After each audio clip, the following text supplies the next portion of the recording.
Grapsody with Will, Phil, and Reg, trying to keep it real instead of what you usually get from these talking heads. It's Grapsody, we're here to fill the void. 3 black fans, different perspective, got to fill your voice. Coming with the podcast, talking majors, indies in between. Yeah, it's all that, and we're down with Fightful, better fall back. Coming for respect, we connect like a ball bat. No need to double check, these are all facts. You're listening to what's talk raps. You're listening to what's talk raps. Will, Phil, and Reg. Yeah, we're Grapsody, here to talk raps. Yeah, we're Grapsody, here to talk raps. Welcome. It is I. It is him. This is Grapsody. I'm Phil Lindsey.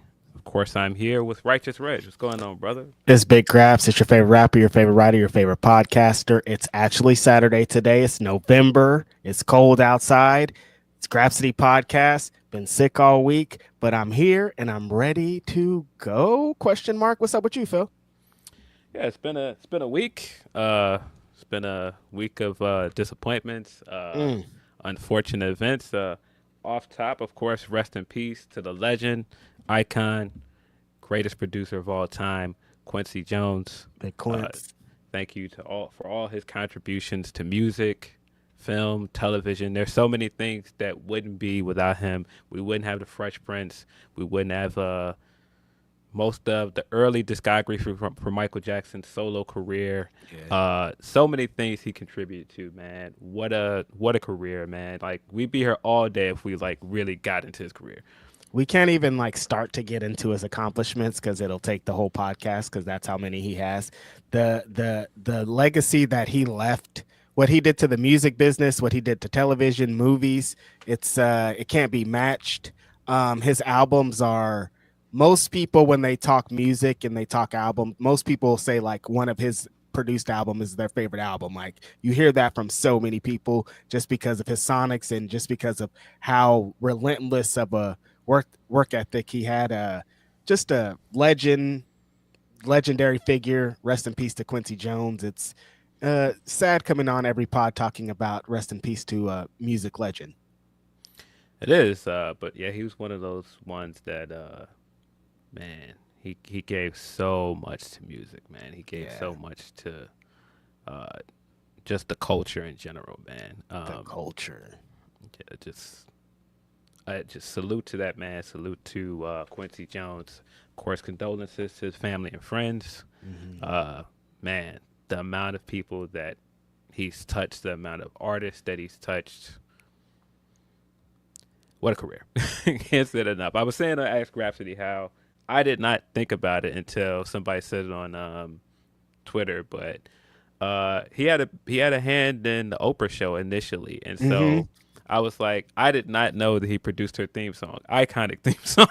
Iconic. That's funny because I was just watching a TikTok of Alfonso Ribeiro. He was talking about the development of the Carlton dance, and that of course the one episode where they go on Oprah and he does the dance to the Oprah song, and it just makes me think of how. When you said, oh, yeah, Quincy Jones produced that, automatically in my brain, I was like, duh. You could just tell by the groove, the sound of it. It feels like a Quincy Jones cut.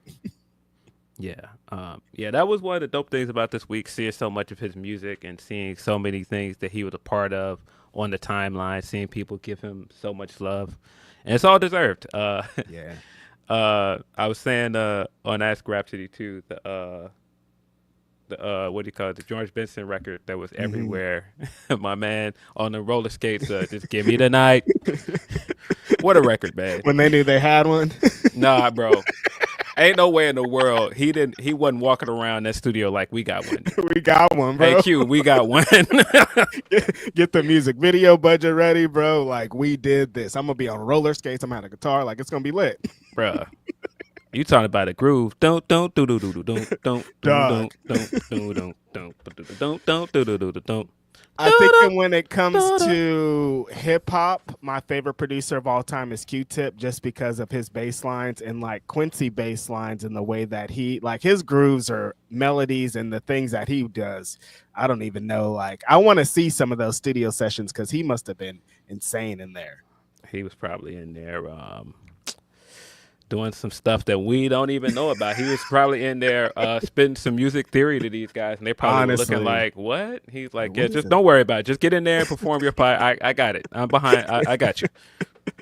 What a life too, and like he started doing like interviews and stuff in his later life, and he was letting some stuff off. Like some of those interviews, I was like, bro, I don't think you could say that, Quincy, but he was at that age where like he lived to be 91, so it was like, I did it all, bro.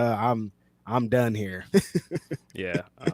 Yeah, that interview you're talking about, I can't remember which outlet it was, but shook up the internet for a few days. He was talking about some of them parties. I was like, yo, Quincy, I don't think like some of them people ain't living no more. I don't think you can say that about you guys like Brazilian music? You just kept dropping it in there, man. What a guy. Just an absolute legend. And yeah, like you said, Fresh Prince of Bel-Air, like one of my favorite shows of all time. Like he was so pivotal in the development of that and getting Will Smith, a rapper that's never acted before, to be in this amazing show and create this legacy. Like, what a guy. Yeah. Also, rest in peace to another legend, in Tony Todd. Candyman was a part of so many television shows and films as well. Rest in peace. That news just came out last night. That stunned me. I was like, wow. Yeah. It came out of nowhere. Was a part of me being very afraid as a child, getting locked in a bathroom and somebody whispering Candyman in the dark. Like, why are you traumatizing us like this? This is not fun. The bees thing on his face, like that's such an iconic not the bees memory. No. You know what I mean? Such an iconic memory of the homie Tony Todd. Rest in peace. Like that role is so like my childhood. I could just think of like being absolutely creeped out by the things that he was doing and being pranked with him being attached to it. Yeah, big role for him. Of course, he was also in one of those classic cultural movies, Lean on Me. Yeah. When Morgan Freeman was running around saying, "Code 10, this is Code 10. Get them chains off the door." My man was one of those people getting the chains off the doors, man. Yep. Mm-hmm. He done been there, done that. It's crazy. Like, we were just talking about Blade the other day, and like just like so many iconic Black things that are coming to a head recently and being talked about, and we're losing legends and we're doing remakes and we're all this. It's just so much going on, bro. It's too much. Yeah. A lot going on. Yeah. I won't get into much election talk because this isn't a political podcast. And I don't want to. But yeah, disappointing result. As I said, I hope people have taken care of themselves. If this is something that affects you, it's okay to allow yourself time to be upset or angry and move forward. That's it. Like I definitely Wednesday was not feeling it. I got quite a few phone calls that morning of like, man, can you believe this? And it felt very similar to 8 years ago in a lot of ways, but somehow worse. And, it is what it is, man. I know what country we live in. I try not to be surprised by a lot of things. I was not surprised by this result. But what can you do, man? Apparently, being a convicted felon is only something that stops you from getting a job if you're poor. I'm sorry. Yeah. What interesting turn of events. Yeah, Wednesday was horrible for a lot of us. I spent a lot of it talking to the women in my life, trying to, make some sense of this. And nobody can make any sense of this. Shout out to Jamanika. Shout out to Denise. Shout out to the people that interacted with me for a good amount of the day. And it was expected, but like, damn, you guys for real? It's like right in our face. Like, if they keep doing it in our face and they do it again in our face, I'm like, all right, I know how you feel about people that look like Phil and I. And so it's like, it's happened so many times. It happened in 2016. I expected it to happen, but while it was happening and I'm watching this thing like a sports score, and it just like, dudes keeps hitting dingers out of the park, and I'm just like, damn, huh? You know what I mean? Like I'm still like trying to make sense of it because we haven't gotten it. We're not even close to getting into it, Phil. You know what I mean? Like the election just happened. Like when he gets elected, like what's going to happen? I don't know. I'm going to eat a bunch of junk food and watch a bunch of wrestling and rap and hope for the best. Oh. Yeah, I basically just you know, talk to people in my life and, you know, just watch the news. But yeah, it was yeah. This country, man, very funny country at times, man. You would think that, you know, the rules that they tell you are rules and the things that we're supposed to be beholden to, you would think those things matter, but they don't matter for everyone, apparently. Apparently, only specific people. Everybody making the jokes that I don't want to hear no more about background checks. Every job you go for, I don't want to hear no more about background checks. And listen, man. For you. But yeah, that's what I was about to say. For you, there will still be background checks for you. But people like him and the messaging of this that you can just do what you want and still be rewarded. Yeah. I don't know. It's Built a campaign off of it, Phil. Like, bro, playing in our face and be like, I don't care. I'm still gonna be that person, and then like, was still that person is crazy. Yeah, the idea of 4 years ago, all of this like chaos and stuff was happening around the Capitol building, and yeah, at the start of the next year, this guy is going to be sworn back in office. Like none of that happened. Like none of that happened. Like it was just like all of this just didn't happen. That was just like a dramatization of a day. Like they just like went to go have a fun day, everybody, and like now that guy's not on Bob's Burger anymore. Yeah. Yeah. But yeah, like I said, everybody take care of yourself. Everybody, you know, I've seen a lot of people say this, and I know some people don't want to hear it because this is it's very scary for some people. It's very frustrating for some people. But, you know, we got through this the first time. We'll get through it again.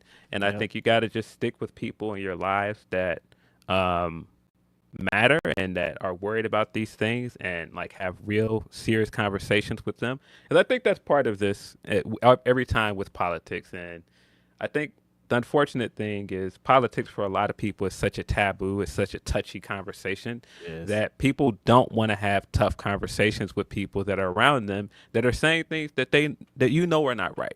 And it's okay to just have tough conversations or challenge people on things that you know are wrong.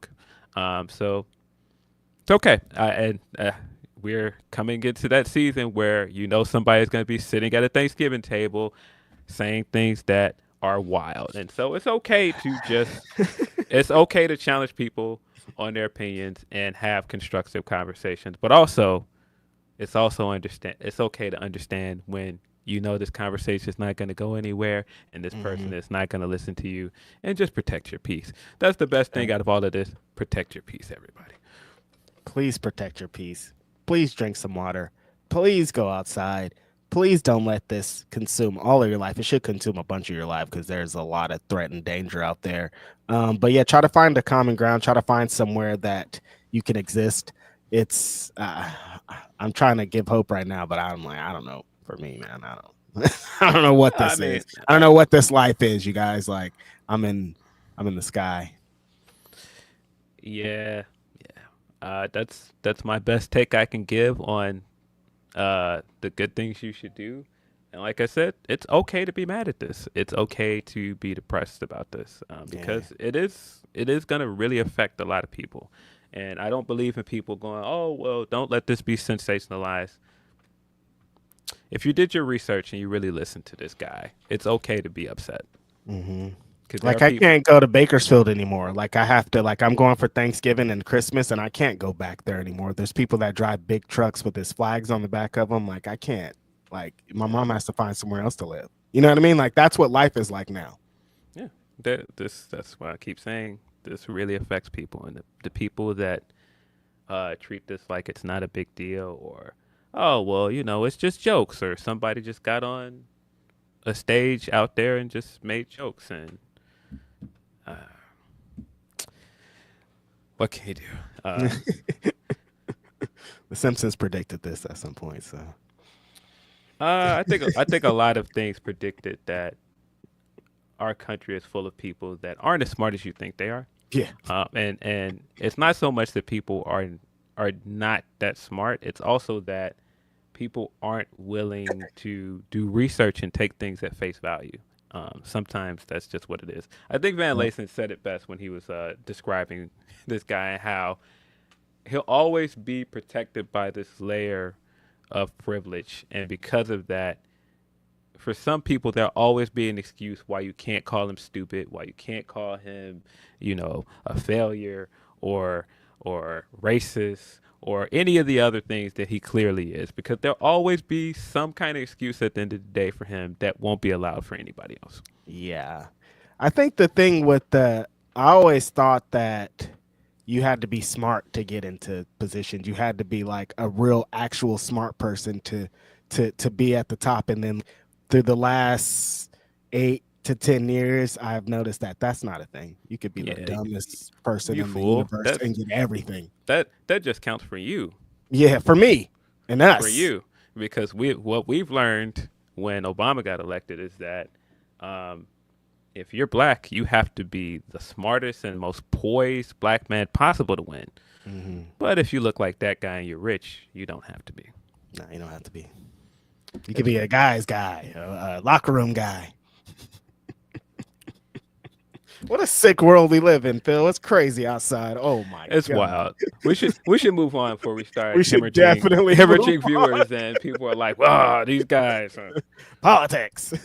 I didn't come here for this. I didn't either. No. I just would like a peaceful existence. That's all. I think we all do. It doesn't seem like a lot. I think we all do. But yeah, appreciate everybody for being here. Thank you for your support. If you want to submit super chats, humper chats, anything to support your boys, definitely send those in and we'll read them here on the show. Yeah, send us your super chats. Appreciate all the people that have started their migration over to Blue Sky and shot us a follow. Appreciate that. My Blue Sky is going so insane, Phil. Every time I go on there, like every second, it's like a new follower, a new follower. It's awesome, man. And everybody's like really positive and cool, trying to go a different route with this social media thing. So appreciate everybody on Blue Sky. Appreciate the homies on Discord. Everybody's creating cool and safe spaces for your boys. I appreciate it. Yeah. So if you would like to follow us on there, grapsody.bsky.social. I believe there's a link to our Discord on our Blue Sky as well. Yep. But yeah, appreciate you guys as always. Y'all are dope. Let's get into a couple of these super chats and we'll move forward. Our homie Bragov says, "Happy Grapster Day. RIP Tony Todd, great actor and great voice of so many characters in video games. And condolences to the homies in the U.S. Much love." Yeah, I don't know if I would use the words condolences, but yeah, everybody just, take care of yourself. Mm-hmm. Take care. Grapple Geekery says, "Listening to you gentlemen while I packed for an overdue vacation." That's legit. "I am using my various hobbies and geekeries to escape from recent events. Thank you." Yeah. Escaping that H, huh? Not letting that H into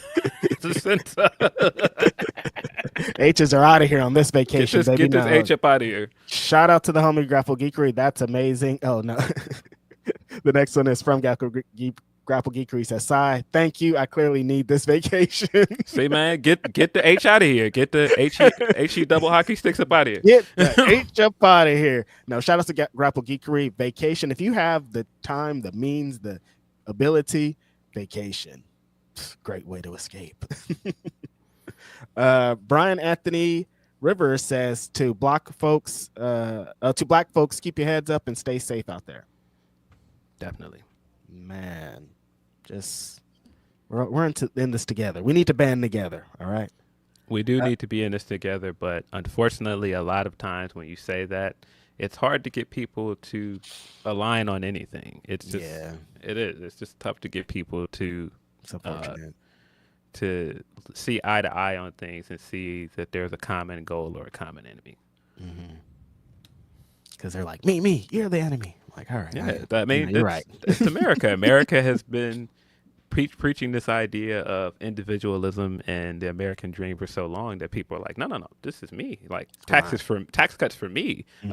I can be wealthy as well, so I don't want you to take this away from me. Me. Business. Joseph Molina says, my sister loved Candyman, but never let anyone say his name at all, ever. Ever. Listen, it might get 3 of them. Like some fluke might happen and he might pull up, and that's just like not on the cards.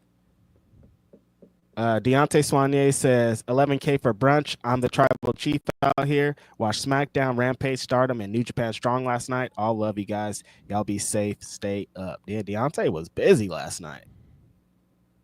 Yeah, he's watching all the graps. I hope that doesn't mean you spent 11K on. Yeah, I'm like, I need some clarification on this super chat, my homie Deontay. What do you mean 11K for brunch? Like, what does that mean? That's a lot of money. I like brunch a lot, but like, I don't know. I hope that means that he made that in tips. Hopefully, I don't know. I don't know. Like, if you took the homies out for 11K, that's crazy. You balling. Like, everybody come through, get whatever you want.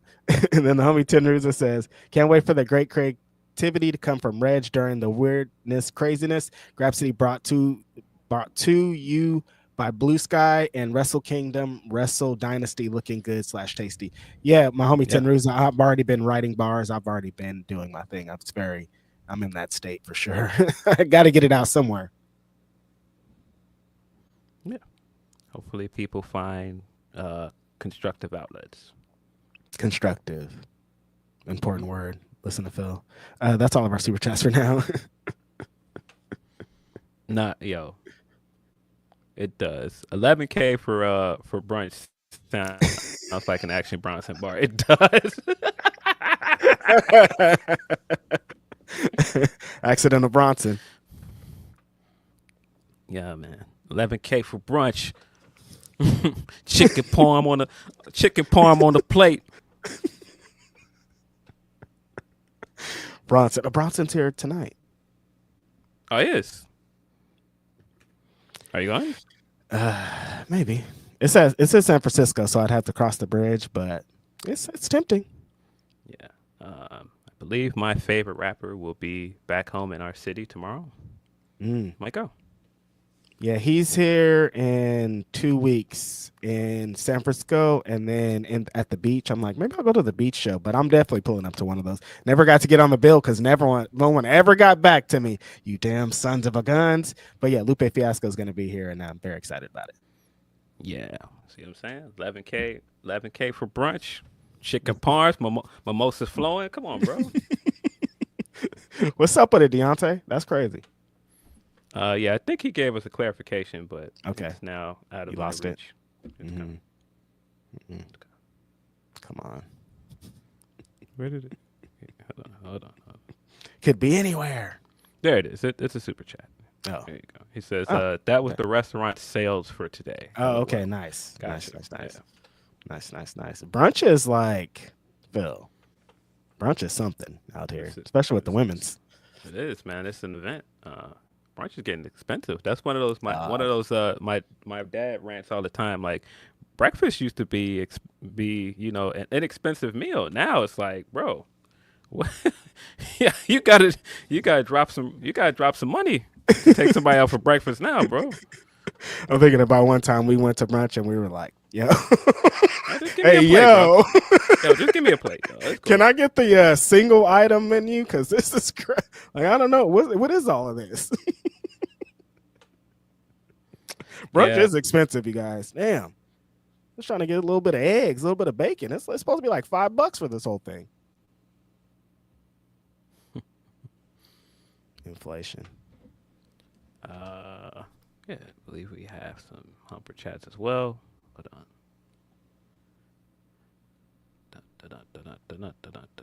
Inflation. Loading. Video games. Pizza rolls. When's the last time you had a pizza roll, Phil? You like pizza rolls? Nah, that's not my thing. I'm starting to get like, as I get older, like things I liked as a child, I'm like, this is the most disgusting thing I ever ate in my entire life. Like, I don't even like frozen pizza at this point. Like, sometimes I eat frozen pizza and I'm like, frozen pizza's kind of gross, you guys. I wouldn't say it's gross, but when you live in this city, you can just go and get good pizza anytime. I'm saying if you can eat real pizza, like if you like, I know it's hard to blah blah blah, but like frozen pizza, it's not my jam. But yeah, you live in Chicago, so that's not really a conversation. Somebody on Ask Grapsody asked us what if we. I've been thinking about it since then. If we use bar soap or body wash, and I was like, see, those are the kind of questions I want on Ask Grapsody. Like, bars. Get to know Phil. Like, does he like soup? Does he like pizza rolls? Is it bar soap or body wash? Nah, because when pizza's on a bagel, you can get pizza anytime. Okay, pizza bagel's kind of different though. Look, Redman knows what time it is, bro. 11K for brunch, chicken parm on the plate, sipping lemonade, extra side for the day. Okay, yeah. See. We getting to it now. Yo, come on, man. Yeah. Oh, yeah, Humper Chats. Yeah. Humper Chats. We got a little track there. Humper Chat from the homie Tony P. He says, has been really rough and disappointing. I would like to thank you, Phil, along with my mom, who talked to me the next day as I felt lost and confused. What I am about to say is for the white people that don't get why black people are mad at y'all. He says, y'all lied, betrayed, and embarrassed a qualified black woman for an extremely unqualified white man, something normal black people have faced every fucking day of our lives. This was personal, deeply felt like within most of our community. Yeah, I think a lot of people are going to feel that way because you cannot escape the fact that part of the reason that someone didn't want to vote for one of these candidates is gender and race. And anybody that tells you that that's not the case is just not being honest. Yep. There was, when I'm looking at those numbers and I'm like, yo, I see who was out for what. And like, these are our neighbors. These are our people that we are our peers, people that are around us. So I get it. Yeah, man. Yeah. See, more from Tony P. He says, again, that is y'all, not the white people we know who take action and break relationships doing the hard lifting. Now understand blue bracelets are not the answer, but facing and bringing sense to their own people since they will not listen to us. We see and love y'all. Yeah, again, it's okay to have tough conversations with people when they're saying things that you know are not right. Yep. It's all right. It's okay to check your uncle. Sometimes it's all right to say, yo, uncle, it's all right. Sit down. Trying to have dinner, buddy. Sit this one out, dog. I'm just trying to get into this turkey, big dog. Not tonight. Not tonight. But he get gone off that yak, it don't matter. No, not today. I'm good. More from Tony P. He says, on a lighter note, my heater some ass. They don't know how to keep leads in the third quarter. Also, wrestling has been a good escape, and I love it. I am not too focused as I usually am. I am speed running through NXT now. Wrestling has been a great escape during this week. There has been plenty of wrestling to watch. I have to say, like, at some point during this week, I was just like, nah, I think I'm just going to binge watch this show. Yeah. Everybody else was talking about wrestling, and I was like, yeah, I'm just going to binge watch this show or watch what I want. And just like, people were asking me, what did I think about certain things in wrestling? I'm like, I don't know. I didn't watch it. I have watched it now. I finished Brooklyn Nine-Nine, and then Parks and Recreation started playing, and I just kept letting it play. And I didn't switch to anything. I'm like, this is what I'm watching, you guys. I'm out of this. It was those kind of hours this week of just leaving the streaming on and letting it just like stream through some stuff, ordering some Uber or something, and just kicking it. I went to the grocery store. I've been cooking. I got some fish. Like I'm chilling, dog. Like I'm out of it. I watched a couple of things. I looked into some stuff, but it wasn't like wrestling is important. I'm happy that there's a lot of it for people to get into, but it was hard to even change shit. Yeah. I caught tough up week, you guys. Yeah, I caught up on some wrestling, but early in this week I was like, I'll get to it. Yeah. Let's see. More from Tony P. He says, overall, just hit or miss week.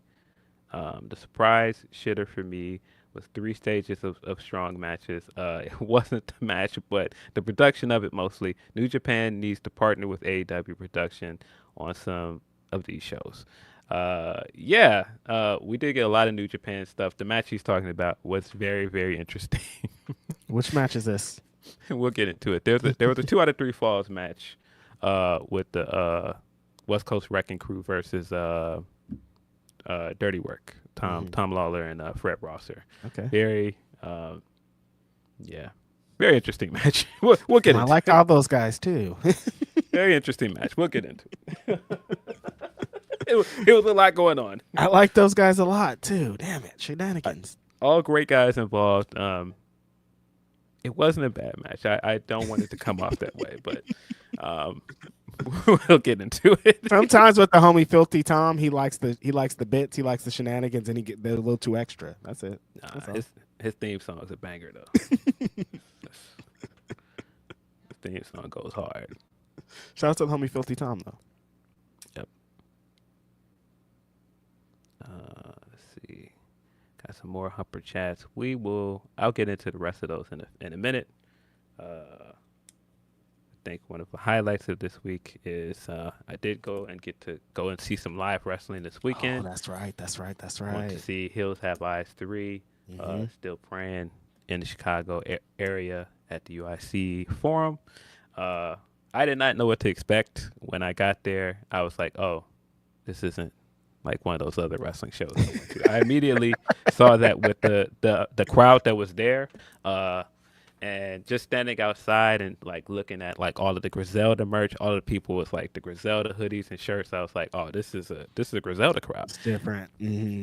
Like even when I got in there and like looking around, I was like, this is definitely not what I would expect from a wrestling crowd, which was cool. Like you could at one point walk in there and there's live wrestling going on or live music going on, and then walk back out in the hallway and there are a bunch of people playing video games. They're like the big TV set up and people are playing Super Smash Bros. Or Tekken 8. Just the environment was just cool. It was very welcoming. But yeah, cool show. Open with Rome Streets performing, which again just tells you how different this was. And I was standing around like this is so dope. And like I like looking around and seeing the people that were there and just like the vibe. I was like, I've wanted this for so long, for like hip hop to be accepted in this way, and not just be accepted, but this isn't some promotion going in like saying, hey, let's bring wrestling and hip hop together. No, this was actually the rappers going and saying, hey, we love wrestling. It's not like we're trying to do this because somebody out there was like, hey, maybe you should try to bridge this gap. This felt like, hey, we love wrestling and we're part of the culture as well. This makes the most sense in the world for us to bring these two things together. Yeah, it sounds like my dream, like things that as a kid, I was like, if they mix these things up, if they had a show where they did wrestling and then there's some performances and it's all mixed together, like that would be the thing. Did they have any matches where they happened at the same time? No. That's the only bit. And no one ever does this bit, you guys. Do it at the same time. If you have a show like this, have a rapper performing while the matches are going on. It's a bit. Just try it. Like the Anarchy in Arena match, you just want somebody like rapping throughout the whole match. Yes. I mean, the best thing about New Jack was Natural Born Killers played the whole time. We've never had a bit like that, so do it at the next one, you guys. See, that's why they need me on staff, because I would be doing That's why they need me on staff. What's up, Westside? What's up, Gunn? Come on, but yeah, no, Westside Gunn was walking around. I saw him multiple times. Smoke Dizzle was in the building. Was there a lot of smoke in the building? Like weed smoke? Less than I expected. Yeah. It was there, but less than I expected. Okay. But I expect in different areas it will be different. Definitely. But less than I expected. Okay. I'm already in. It doesn't matter. Like, I hope they're doing a WrestleMania weekend one, but please tell me more. Yeah, I definitely was standing around at one point, like, I wish my friend was here. This is everything that I like. There were so many things where I was like, thought he would love this. Is somebody like, I know you like Rome Streets. Bodie was there at the end. Bodie did some records at the end. There was a bit at the end of the show where the show is basically over, and Westside comes out and thanks the crowd. And it was a very good turnout for wrestling and this venue. And so of course, Westside was talking shit. Deserved, well deserved. So he's talking this shit. And he came out, did his own the things that he does on records, and just talked. It sounds amazing, bro. That also was funny. That several points throughout this show, when you go to wrestling shows, you expect like the yeet chants and the yeah chants and the what chants. We didn't hear any of that. We heard Westside Gunn ad libs throughout. The crowd just randomly. Oh my God. Boop, boop, boop, boop, boop, boop, boop. I was like, nah, this is what's up, bro. I'm about to cry. I'm so sad about this. It sounds amazing. It sounds like the best wrestling show that ever happened. Like this Westside Gunn ad libs to start the show sounds great. Nah, standing there watching Joe Hendry walk down to the stage with Griselda merch on it, with his face on it. I'm like, bro, Joe Hendry on Griselda merch breaks my brain because I remember when this guy, like his claim to fame was being on What Culture Pro Wrestling, and like a lot of people didn't know him, and now like this guy's one of the most over wrestlers in the world, and for Westside Gunn and Smoke Dizzy to give him the stamp of approval, that's insane. Yeah, I mean, what was the wrestling like on the show? Yeah, wrestling was fun. The start of the show, we got tag match for the GCW titles. Probably should have put the card up in front of me, but we got Joe Hendry versus AJ at one point. We got Enzo, which Enzo is so funny to me because Enzo is prime example of what people argue all the time about. Do you need to be good as a worker or do you need to be good as a talker? Right. Enzo's got it when it comes to talking. Still? That guy can come out there and he can rile up a crowd like anybody. Like, bro, and that crowd is kind of built for his shtick too, like yes. the Griselda type crowd. Yes. So it's so interesting to still see him and see like, you know what? I won't say that like I have all of this interest in seeing like this like Enzo run on the indies or like having him everywhere, but it still feels like he's a guy that can contribute something as a manager or somebody's mouthpiece because he can still talk. Like he still talks very well. I think he's featured on MLW frequently. Last time I watched, it's been a couple months, but last time I was like, he was featured on there. I don't know if it's still the same. Yeah. Was Enzo. Yeah, when I saw Enzo coming out, I was like, wait, Enzo's here? Oh, cool. Oh, cool. It's hella funny. Yeah. All right. We got Santana versus Kevin Blackwood. That was one of the better matches of the night. Yes. I did not get a chance to see the fourth rope title match because I was actually in the midst of recording an interview, which I'll play for you guys in a sec. But I was recording an interview at the time, but from everybody I've talked to, that was most people's favorite match of the night was Moose versus Zilla Fatu for the fourth rope championship. Zilla is your first fourth rope champion. The women's match was cool. The tag match. Friend of the show, Alexis Littlefoot was on tap for that. The spots where we got to see Masha and Jordan go back and forth a little bit, I was like, nah, man. I would have just taken a one-on-one match again. That match from last week at Bound for Glory was so fired. I'm like, man. That's one they need to just run. Just run it. They got to run that one back again, man. I feel like they got another one in them. Yep. Definitely before, January. When's Jordan's thing up? Jordan is out of here, you guys. She's about to be in that Royal Rumble. Woo-wee. Yeah, I don't know. I don't know what her contract status is. I thought last time I saw it was January. Mm-hmm. But yeah, it was cool to see her. Rumble. Bad. But yeah, it was cool to see her out in the indie show. It was cool to see Masha. if you're noticing a trend, there was a lot of TNA wrestlers. I think TNA helped with the production or something for the show. It So looked like that was it cool. was like the screens and kind of how the stage was set up. Yeah, it kind of felt like their same presentation.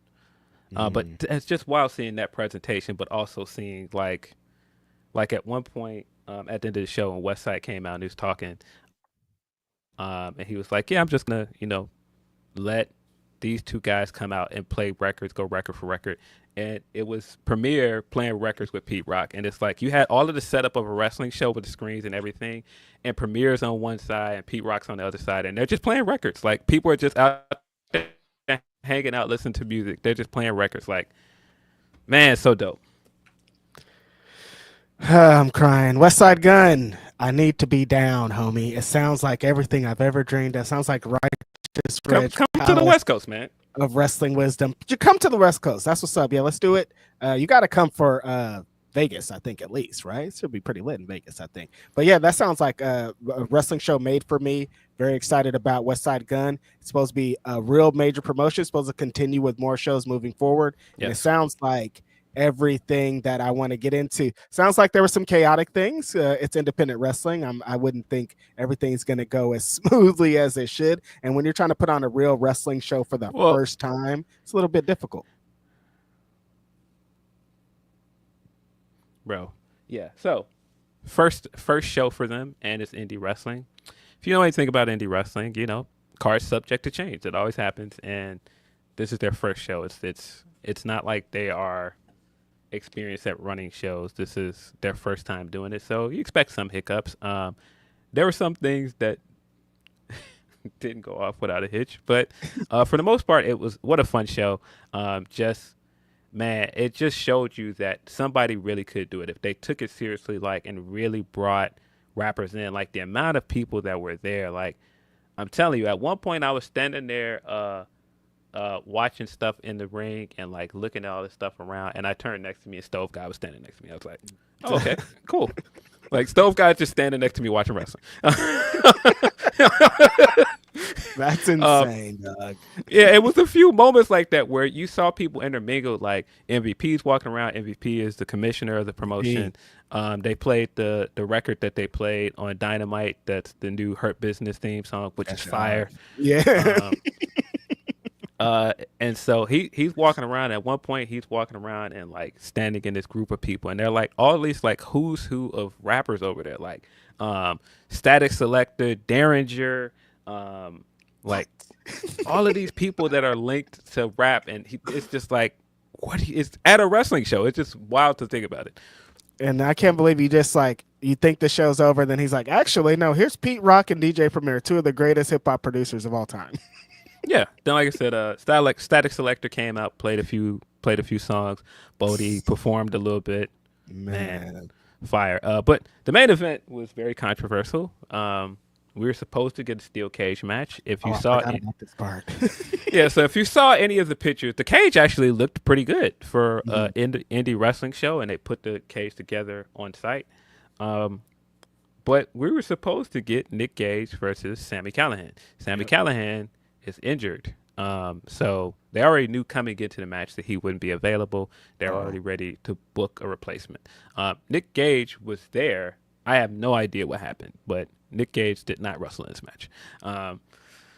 We got PCO as an enforcer, and it was Joe Alonzo taking on John Wayne Murdoch. There you go, John Wayne Murdoch.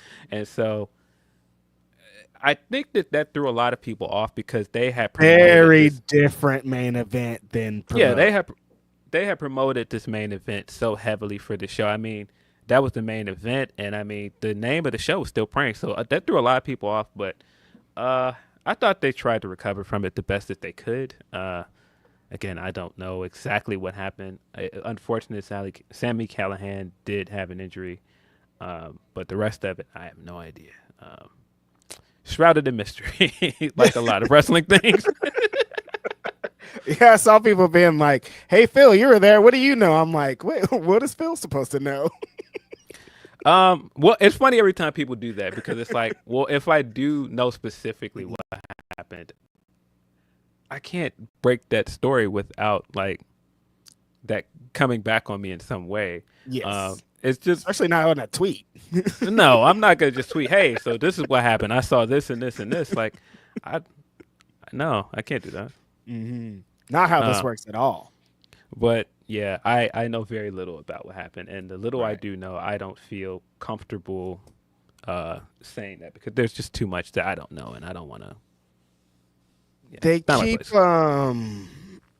this thing keeps happening with Nick Gage. A couple of weeks ago, there was an announcement that he was going to work a promotion, and then GCW came out and made a statement like, this isn't in the right state of mind. Nick Gage has been in rehab. They got him out of rehab. And so there's these controversy. That wasn't that long ago. And so when I saw that they announced this match, I'm like, one, should Nick Gage be wrestling? And two, why do they keep doing this? Because like these things keep happening off these bookings. So when it was announced that he was going to have the match, and then he was like, he actually didn't do the match, I was like, well, damn, another Nick Gage thing. I just like, let this guy get some real help. Like, we love Nick Gage. We want him to get better. And like, we don't need to see him advertised or in a position to mess with whatever's happening. Just sounds like there's a lot happening and they need to let him not be at a wrestling show. Yeah, I don't know exactly what happened, but if that's the case, then yeah, maybe just let him take some time to get help first. Probably not a good idea to continue to book him for shows if That's it. He's struggling at the moment. But yeah, I think other than that, it was a fun show.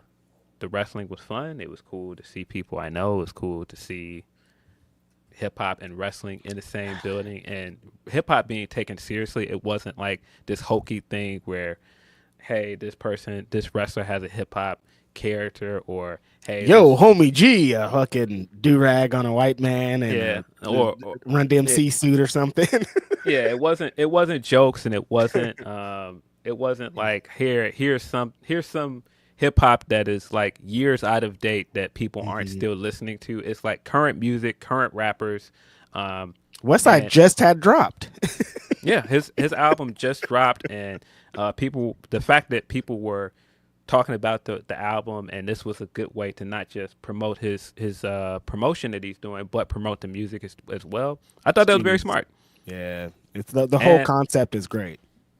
And because we do this a lot, where we talk about hip hop, and I think sometimes we're just talking, so I don't give the wrestling fans that are listening to us the context. Westside Gunn and Griselda, just that crew, their fan base is different. It's almost like, how do I put this? Because indie wrestling has this very niche audience, and if you are an indie wrestling fan, you're not just a wrestling fan. You feel like you belong to something different. You feel like you belong to something special, and that's why certain indie wrestling fans they like go to everything and they watch all of this stuff. So you see a lot of people in those crowds that go to a lot of the same shows, GCW and some of these smaller promotions, because they feel it's important to support indie wrestling. I feel like there's kind of this same mindset with Griselda where indie hip hop, if you can call Griselda indie hip hop at this point, because they're so popular. But you can I would say you could still, because this is a sub context, a sub thing, but like the Grammys get announced and they don't look to the Griselda people at all. So but it's kind of the same thing where for a lot of people, it's like, hey, I don't hear this music that I want on the radio, so I'm going to support this heavy. Everything they do, I'm buying it. I'm supporting all their merch shops because I want this to succeed, because this is the music that I want to see make it to a mainstream stage, and it's not there. And so, man, Griselda fans are just a different breed, man. They come they'll out, buy a $500 hoodie and $1,000 vinyl. Like, it's different. They're just a different breed, man. So when I came in and I saw the merch line was like already wrapped around, and this is like not wrestling merch, it's Griselda merch. Like, it's all Westside merch. Like, they had this dope TNA partnership joint they had with like the Griselda fourth rope thing on the back, and it had TNA on the front. I thought that was cool, but most of this stuff was like the fourth rope Griselda stuff. And like I said, the line was wrapped around to the front of the building, and the line was so long that the show was supposed to start. They had to cap the line and tell people to go to their seats so they could start the show because people were still trying to buy merch. That's the funniest thing about this. There's 100% fans in there that went to this show just for the merch drop. Like, they know there's going to be new Westside Gunn merch. They're going for that. Like, they're happy that he's there and there's a wrestling show, but they're there to get T-shirts and hoodies. Yeah, nah. They're there to support just the movement of Griselda and whatever they want to do. Like, oh, it's some wrestling with this as well. Cool, yeah. That's dope. Sure.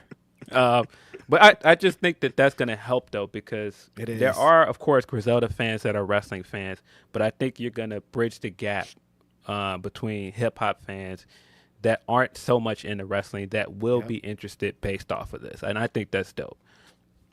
Yeah, the whole thing of, like, he's bringing in, like you said, Stove God's there, Boldy's there, like all these rappers that probably used to watch wrestling back in the day, but they're around this guy and he loves pro wrestling so much and to pull up to a show that it's infectious. They're like, damn, I want to be there too. There's the video of Boldy asleep at the TNA show a couple weeks ago. It's like, so yes, you know what I mean? He got all these so people funny. in these different spaces and he's converting wrestling fans into hip hop fans and vice versa. Like, I think with the Griselda movement and what happened in Chicago is going to happen in LA, is going to happen in New York, is going to happen in, you know what I mean? Like, there's all these other sects of US fans that are Griselda fans that want this same thing too, that are going to be ready and trying to pull up to the show like me. Yeah. And I think it's important, like you said, the places that they go. I think he definitely should come to the West Coast soon because West Coast has such a prominent indie wrestling scene. I think that was part of the success. Of course, I'm going to make the joke of coming to the Mecca of pro wrestling because we do have such a big indie wrestling scene, and people are going to come not just for the hip hop; they want to see the wrestling. Yep. And they didn't have any lucha on the show, surprisingly. Like, if you go to Chicago, you got to have a lucha match. Yeah, there surprisingly wasn't any lucha, but it is what it is. I have to assume that, this isn't, like I said, the first time they're going to do a show. They're probably going to book more talent off of this. Just seeing how excited the wrestlers were about being in a space for hip-hop as well, I think that made it special. Like, man, I'm telling you, I'm gonna play the Santana interview in a minute, but like watching Santana just walk around and like stand in the crowd and like just stand around listening to the music, like you could tell like he was just there to have a good time. Same thing with MVP. He was like walking around sometimes just like observing and listening to music. And I think that part is dope because we talk about this all the time about how hip hop has so much love for wrestling and there are so many wrestlers that love hip hop music, but the industry hasn't necessarily given them this space to do something like this. And we have seen things like Battle Slam. We have seen other people attempt it, but this just felt different because there were so many industry people close to it. Yeah, and Gunn really gets it because, like we said, he's front row. Like, he'll come to an indie show. He's at AEW. He's at WWE. So, like, he's been going to wrestling. He's been absorbing. He's been trying to, get his understanding of how he should present this whole thing. So, man, I'm so excited. I'm excited to see like what kind of direction that they take moving forward when I'm involved. Dog, somebody get me on the line. Who can get me on the line? I can get myself on the line. I'm gonna get myself on the line, you guys. I gotta be a part of this. Like the more you say it, I'm like, dog, what? Yeah, what? Yeah, great time. Yeah, definitely hope that they do one during WrestleMania weekend in Vegas. It just makes a lot of sense. But I think more than that, the thing that I appreciate is that, like you said, Westside Gunn, like they feel like real fans. It doesn't feel like they're casual fans. Like I knew Smoke Dizza wasn't just a casual fan when I was watching him on the interview, and he was talking about like how people are booked and how people are wasted. And look, I'm like, nah, he sounds like internet wrestling fan, bro. He don't sound like just a guy that's just watching. He sounds like he's Sicko. He's in. He's locked in, bro. And man, so like, I mean, when we saw Westside a few years ago, it was at For the Culture. He was walking out of an indie show. So, like, it's not like they just go to the WWE shows or just go to AEW shows. The fact that they've been pulling up to TNA and they've been doing all of these other shows, it shows that they're like wrestling fans, like any kind of wrestling. They don't care. right, they're gonna pull up. It's so exciting, man. I'm so excited about the future of it. Shout out to Smoke Dizza too, who has been kind of involved in pro wrestling with his music. Like he's had wrestling bars like forever, and like when they're again not cool, just like I like wrestling, I don't care. I'm a spit. I'm a dope rapper. It doesn't matter. Like I think them two having the vision to do this at this time is perfect. And yeah, come to Vegas, you guys. Vegas. Yeah, I think they got to come to the West Coast. It makes too much sense. Like the wrestlers that they can work with on the West Coast, it's got to happen. I know a bunch of them. Yeah, a whole bunch of them. Yeah. Boom, boom, boom. And that's their scene for sure. Like hip hop, that's their scene. I am going to play this quick interview, and then we're going to get into some more super chats and humper chats. I'm trying to remember how to present it on the screen. My brain. I'm sorry, guys. I'm an older guy now, and I forget things easily. I got it. This is Phil Lindsey from Grapsody Podcast, and I am here with Santana. How are you, sir? I'm doing great, man. It feels good to be a part of all this. You had a big match with Kevin Blackwood tonight. How was it to be involved with the first Hills Have Eyes show? It was pretty amazing, man. Like, everybody remembers it first, right? Everybody remembers the first time the show was popping off. So it was pretty exciting. I've known Dizza, I've known Wes for a long time, and the fact that they wanted me a part of this, it means a lot, man. So I'm thankful. And working with someone like Blackwood, I've worked with him before. Tough son of a bitch. We got a similar style, so we mesh good. We got good chemistry. So yeah, man, it's cool. And representing TNA, it's all is right in the world.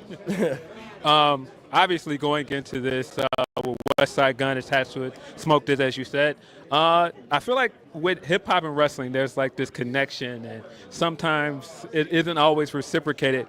This feels like something different. Can you just like describe the vibe so far? I mean, the vibe has been insane. Like, this crowd is in it, man. And like you said, this is the first time something like this has really popped off and has been done correctly. Like you said, there's always been a connection with professional wrestling and with hip hop, and finally, like, somebody took the ball and did it the right way. And of course, it was going to be someone like Dizza and like Wes, man. Like, those dudes, big wrestling fans all their lives, and like, you have to have a passion for this, you know what I mean, to do it the right way. So those dudes, big ups to those dudes, and I'm glad to be a part of it again.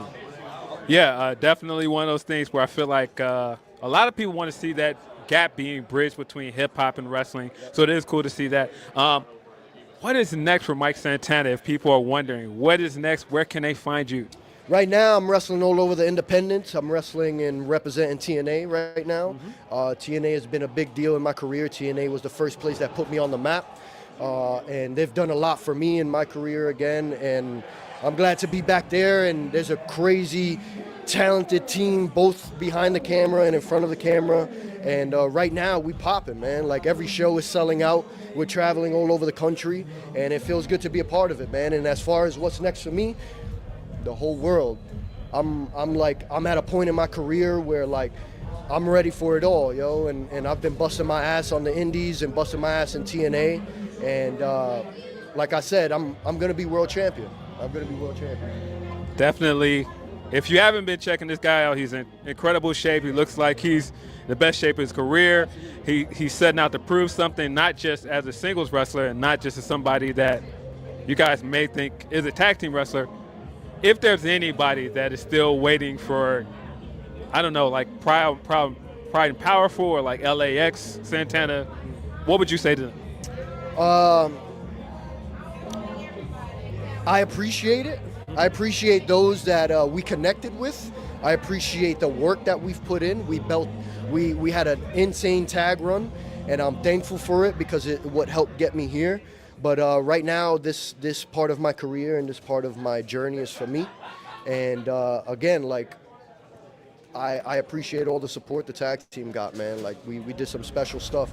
But at the end of the day, like, if you ain't growing, then you dying. You know what I mean? And this is a business where you got to constantly evolve and you got to constantly grow.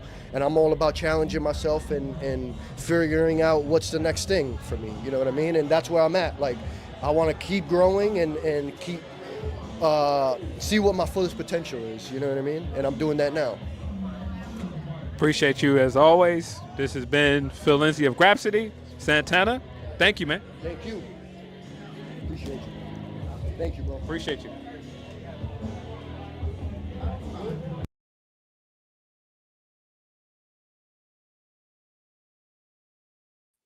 Be back. I'll be back. We are back.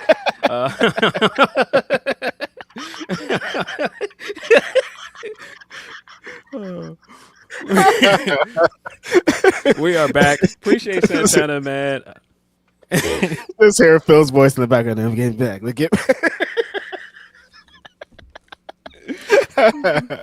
Shout out to Santana. That was a great interview by my homeboy and co-host Phil Lindsey. Some great questions in there. Santana feels like he's in the position that he's been wanting to be in for a while now. Yeah, I think he seems very motivated. He seems like he's in good spirits. I think at one point there were some rumors about him and some of his struggles, and it seems like he's completely surpassed that, and he's just ready to move on with his career. Like I said in the interview, he's in great shape. He's putting on good matches now. I'm happy for him. Hopefully he gets everything he's wanting to get out with TNA, and hopefully he gets to move forward and do more indie dates and stuff too. Super dope. Great interview. Phil asked about the vibes of the show, which I thought was super dope. Asked about, getting back with Ortiz, or how people feel about wanting the version that was tag team partners with Ortiz. Like, some really interesting, insightful stuff in there. Definitely follow Mike Santana. He is, like Phil said, super motivated. He's all over the indies, doing some great stuff in House of Glory, doing some great stuff in TNA, doing some great stuff all over the wrestling landscape. Like, next year, you guys got to watch out for Santana. I think we got some more humper chats and super chats to get into. Yep. I'll get into the super chats. Leonard Aarons III says, passed out during New Japan Strong last night. Woke up to find quite a bit happen.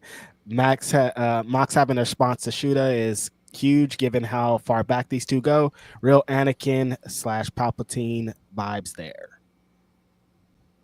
The Shota stuff is so interesting from both shows, from Power Struggle and from the Fighting Spirit show from last night. We'll get into that when we talk about the New Japan show, but I have thoughts. Bragov says, I think it was a nice touch of Solo dressing up as The Rock with the turtleneck and the chain on SmackDown. Who do you think the fifths will be for each team? I don't know. See, I was of the opinion coming into this that they might just settle with 4-man teams, but after last night, it seems like we're probably getting 5-man teams. And that's following the news that WWE just signed Lance Anoa'i. They've had Hikuleo since earlier this year, so there's options. I don't know where we're gonna go, but Lance seems like somebody that could show up here. I have to assume on the heel team it's probably going to be Hikuleo. Yeah, I was going to say the OG team is the harder one to choose because, Kevin and Cody are in a feud with each other, and they would be the only ones that would kind of fill that role. So who else is going to fill that role? Like, I don't think they're going to add a new person like Lance or Hikuleo to the OG bloodline, you know? Yeah, I don't see them allying with somebody like that they've been feuding with all this time. Like, I don't see Seth joining them or somebody. No. Yeah. That's going to be a hard one. It's going to be interesting to see where they go. The Rock. Sam Muscle says, it's been Bronsonini took your girl to the ballpark and she ate the sausage weenie. Bronson bars. Every now and then I hear Bronson Bar like, he did say that. Like, okay, he cool. did say that. Like the Stegosaurus line that people bring up all the time. I'm like, he did say that. So. Bronson's hilarious. I might have to go to that show tonight. Ten Ruza says, seeing GTA 6 talk again. This week is fun. Something to look forward to. You going to New Japan Long Beach, Reg? 11K brunch, like Biggie sipping champagne when we thirsty. I think I am going to be at that New Japan show, but I don't know because there's another one the month after in San Jose, and I might just pull up to that. It's kind of a drive to Long Beach. Wait, Sam, did you make that Bronson line up? It sounds like a Bronson line. If you did. That sounds like a Bronson might be line. Sam's himself. He might have his own. Nah, it sounds like Bronson though. C. Romero says, "Sup, fellas? R.I.P. Tony Todd, aka Candyman. That movie scared me as a kid. Phil Bing from Chicago. How did that movie affect you? Did you ever go to Cabrini?" Well, I didn't. I was scared to go to Caprini for different reasons. Other than the Candyman. Why? Is because gunplay? It's dangerous over there, bro. Mm-hmm. That's not a joke. It's dangerous. Candyman's the last thing you got to worry about, huh? I'm not just hanging out in Cabrini Green, bro. Like that's nah. Nah, bro. Somebody tell me to meet them over there. Candyman thing. No, I'm chilling. Somebody tell me to meet them over there. I'm like, nah. Nah. It's still like that? Certain parts, yeah. Mm-hmm. But no, I wasn't over there anyway. I feel like more when I was a kid because the first Child's Play was in Chicago as well. Mm-hmm. Like, I think that was more one of those things where it's just weird. Like, wait, that happened here? Dog running around? Wait, this where Chucky was doing this thing? Tenruza said the Westside Gunn doing the show. Need Reg performing? Yeah, we do need that. Reg to swerve track. Yes, please. Mustard and Wale or Rick Ross at a fourth row show. Hurt Syndicate as well. Yeah, I think Hurt Syndicate could very easily happen with the way the MVP has been linked to it so far. I think Hurt Syndicate is the easiest out of all of those to happen. It sounded like MVP had a really great time out there and saw some inspiring things at the show. So I'm sure he's going to be way more involved moving forward. Yeah, Swerve's in a lot of the same circles. That was another guy that I just happened to be standing there, and I turned around like Flash Garments was standing next to me at one point. I was like, "Oh, it's Flash Garments." Garments. Christian Ramos says Fourth Ropes feels like in real life Def Jam Vendetta. I dig it. Yeah. It's those vibes. I just can't wait to see Westside hit somebody with a chair. Like I know he just wants to, because I mean, even in the cage match that we're talking about, Smoke Dizza got involved at the end to help Murdoch win. So listen. I just know Westside can't wait to hit somebody with a chair, bro. It's going to be so funny. It's going to be the best clip when Westside does finally get involved and does like a stunner or something too. Because everybody wants to, all rappers want to do the stunner for some reason. Boo, boo, boo, boo, boo. Van Twinblade says, can we talk about the NXT women's conspiracy rot? Because those girls are posting some wild-ish. I have not seen any of this. I have no idea what you're talking about, sir. I don't know nothing about this. I'm not up on that one, dog. I just thought the women were having some great wrestling matches and angles on the show. No, nothing about that one, B. Yeah. I be trying to mind my own business. As a person that has a microphone in my face all the time. Straight up. Hey, what's over there says, and shout out to the homies that Rode Mike, because that interview sounded great too. Oh, yeah, that's right. Recorded that with Rode Wireless Me. Yeah. It came in handy. That shit sounded lit. Shout out to the homies that rode. Hey, what's over there says Fourth Rope has the potential to fill the void that PWG used to fill. There's been some talk this week about independent wrestling, Philip Lindsey, and someone on Blue Sky was asking about, or we're talking about independent wrestling, because I was like, I hadn't seen any shows or anything in the last couple of days, and if anybody was recommended anything. Somebody was asking about PWG, and I was like, I think PWG might be done forever. Like the concept of PWG is done in like every major independent wrestling show at this point. Like PWG was for like the super cards. You'd see like the craziest wrestlers all over the world against the other craziest wrestlers all over the world. But now you see that every Wednesday night on Dynamite, every Wednesday and Saturday, first of all, on TV, and every independent wrestling promotion just adopted that same thing. So like independent wrestling has changed so much that not that there's not a need for PWG, but like what the core thing that what they represented is kind of,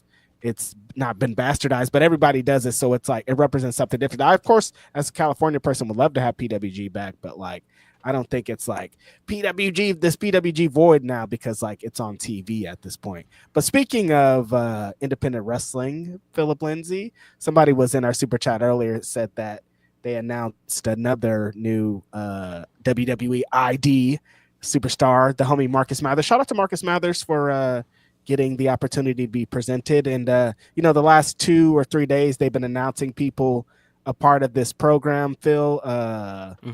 I don't know, still don't really know how to feel about it. They announced like my number one favorite independent women's wrestler right now, Zara Zacher. Like she's a part of it. Like they've announced a lot of people as down with this program, but it's so early in the stages, we really don't know what it means. Yeah, it's interesting. I didn't expect them to start rolling out the names this quickly. They're rolling them out, Phil. It's happening. I was very skeptical of that account. I was like, wait a minute, this account's not verified or anything. They're just throwing out all of these. What is this? Who's running this account? But we have gotten more. We got the reveal that Jack Summit is of course on there as well. You guys might know Jack Cartwheel. Yeah. Homie Cappuccino Jones as well. Cappuccino Jones looks like $1 million. Has a great look. Has a great name. Cold Brew. The Caffeinator is a dope name for a finisher, by the way. Yeah, there were a few other people. I know Zeta Steel was named off the top of my head, but there were a handful of them that came out this week. But this puts to rest this idea when people are saying, why are you guys worried about the indies? They're all saying that just working with these schools, these are all wrestlers from certain other promotions. Like you said, Zara works heavily with West Coast. And she's now the West Coast Pro Women's Champion. Just won it at the last show. I'm like, what does that mean? Yeah. And, some of these guys, GCW or other promotions. Yeah. So. It's crazy seeing that, like Zeta still says scouted from Combat Zone Wrestling. Like seeing CZW on a WWE thing just sounds weird. Yeah. It's still so much we don't know about this, so I just don't know what to think. I of course have my suspicions, but I'm trying to wait and let's see what happens first. I talked to a couple people yesterday that I felt good about it after talking about them because they felt, some independent wrestling people that were like, no, it's not as bad as you guys think. So that made me feel good. And like just the people celebrating the people getting deals is great. But I'm like, we've seen this before and it did upgrade. So I'm still like, I'm going to have reservations for a while, you guys. I'm sorry. It's just in my spirit. I mean, based on this company's track record, it's not a shocker. Like, I don't. Most people that are cautious about this, it's for good reason. It's not like people are just bringing this out of thin air. And the people that are involved in this, look, I'm a big fan of Gabe, but there's a lot of people in independent wrestling, wrestlers and fans involved that are not fans of him. And so they see him attached. They see what this is doing. He's done this type of thing before, and they're like, history hasn't played well. So like, there's going to continue to be reservations, but they're getting good talent. I don't know what I still have the reservations of like, now you're a WWE ID. Do you walk around like your shit don't stink? Do you walk around like you can't be pinned? Do you walk around like, what does this mean moving forward? Again, we're going to legit start discovering it like tonight and last night and tomorrow because independent wrestling is happening now and we're seeing these people have matches. So we'll know more moving forward, but it's still such a like, as in somebody that loves independent wrestling, I'm like, oh, I don't know what's happening. I don't know if this is good or if this is bad. Yeah, I don't know. I'm in wait and see mode. There's too much that we don't know. There's certain things that we can speculate on, but like when we talked about it last week, there's just too much about this that we don't know.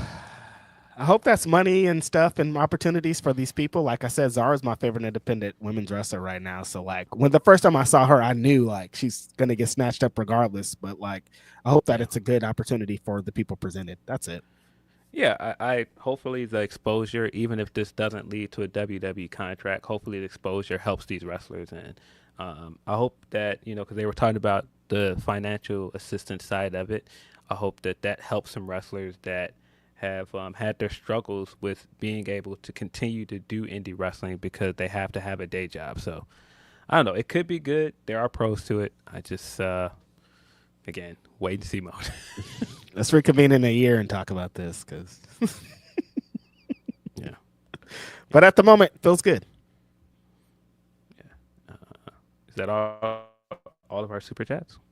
Well, we have one more actually.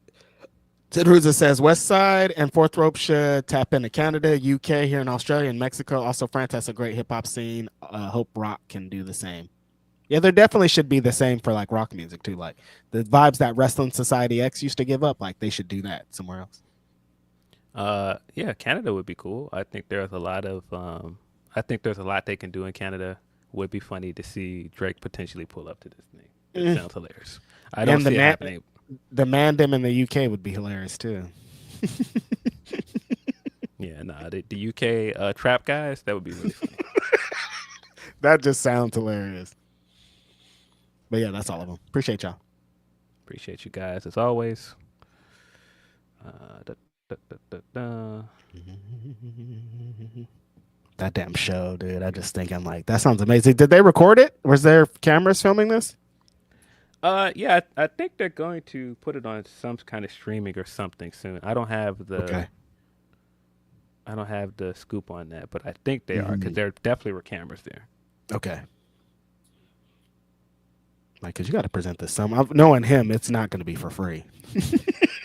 No. No. I'd imagine it wouldn't be. Let's see, from Tony P. He says, on the bright side, we're getting Konosuke versus Shingo and Hazuki versus Mercedes. Also, I stand with Ibu on his crusade to get AEW to get some form of an NIL program. It was shocking to see people forget or not understand where old wrestling companies got their talent from. Yeah, I saw some of this. I saw some of Ibu arguing with people, and this whole idea of bringing in athletes and training them, it has this stigma on it because WWE was the latest people to do it. And every time WWE jumps on something and does it, people think that anybody else that does it after them is just trying to do what they did or copy what they did. And no, this has been happening before that. I mean, that's how we got Goldberg. I mean, there's so many people that, went to like the power plant or other places that didn't have any wrestling experience, and that's how they started a career. Kevin Nash was a basketball player. Big Show, like all these people were former athletes that like blew out knees and had to do wrestling. Big E, yep. Yeah. And I mean, even if you just look at the NIL program right now, I feel like it's a numbers game. You're going to get a lot of these people coming in, but you're going to get some of these that work. Like you got the Kalanis that worked, or you got Tiffany Stratton or Opa Femi. You've had some wins from that, so it can work. I just think that WWE has learned what I think Ibu is saying that AEW needs to learn, is that you need the correct balance of both. Like you need to sign indie wrestlers, but you also should be developing some wrestlers from scratch as well.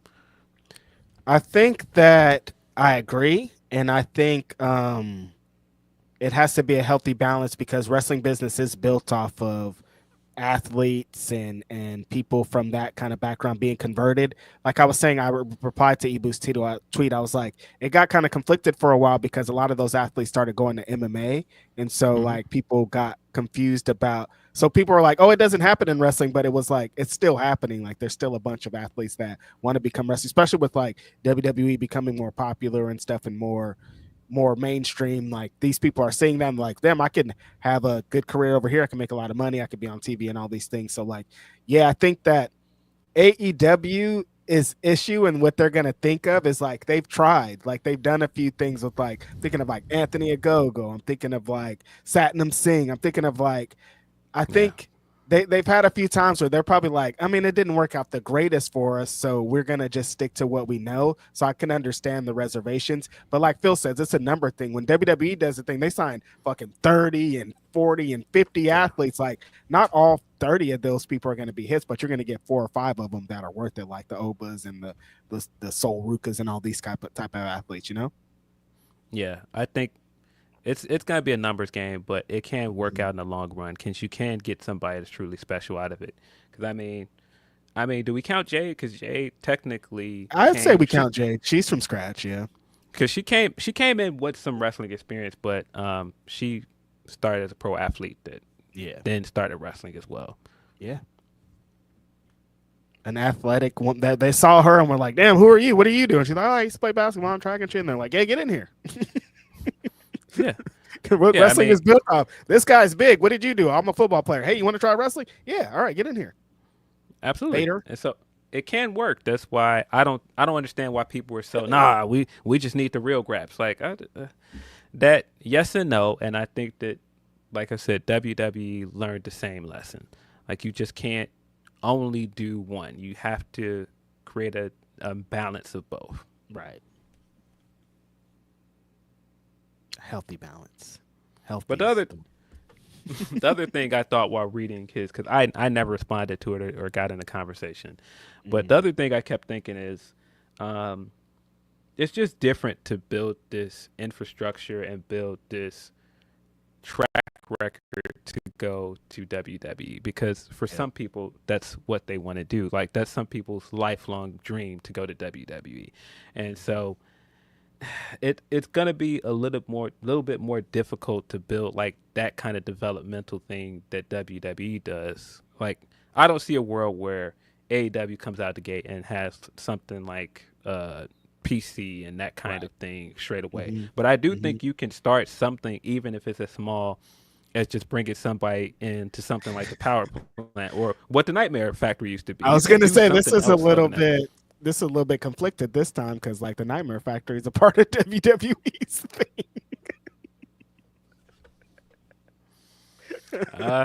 Well, I mean, yeah, you could just start building something like that of your own, but I just think people are so conditioned into seeing it as the performance center and this big infrastructure that WWE does, and that's not exactly what I think Ibu is saying. I think he's saying that you have to start now with building a developmental process and building some kind of assembly line to your company, and that's also why we keep saying ROH should Ring be of Honor. You have one.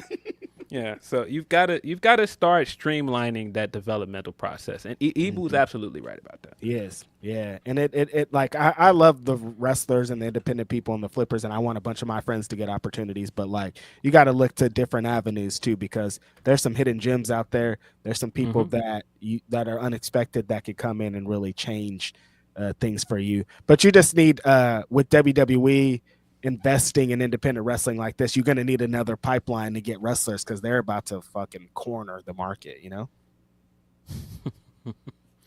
Yeah, that's what crazy. That's what they do. So not at all. Like, just the way that they're presented it, like this reveal is already too much for me. You know, what are you guys like? Here's you know what I mean? It's already I don't know. But that's how they do everything. So I don't know. Why would you be shocked by that? Everything is like a big production. Everything is treated this way. But that's also why people see WWE the way they see it. It's seen as the big stage, and it's seen as the big destination for most wrestlers for that reason. Right. If you're one of these WWE ID person, you've been on WWE social media. They're talking about it everywhere in the last 2 days. So like for them, it's great. I just hope it's great, man. I'm so nervous, you guys. Before we get into some New Japan talk, we did get the news last night that they are introducing a new women's title. Yeah. That was interesting, because earlier in the day, Tiffany Stratton did some kind of outlet, and she was like, "Hey, we should get a secondary women's title." And then later that day they announced it. It's like, was this a bit? Well, the rumor has been going on around for a while that they were going to introduce a women's United States Championship or a women's Intercontinental Championship, or both. So it's not like this was much of like a shocker. because Right. we've seen the reports, we've seen like the mock belts people were throwing online that I'm not sure if they were real, but yeah, they've made a formal announcement last night. Nick Aldis made the announcement that It's pretty there exciting, will dude. be a women's United States Championship on SmackDown. I think it's great for the women. I think more opportunities for the women are always a good thing. I do have reservations about the fact that I don't think that like currently they're booking the women's world championship on Raw well, It's an issue. and Yeah. they've had such a long history with the tag belts now of can they book women's tag team wrestling well, and now you're introducing another secondary belt. So there are like some reservations I have with it, but overall I think it's a great thing for the women.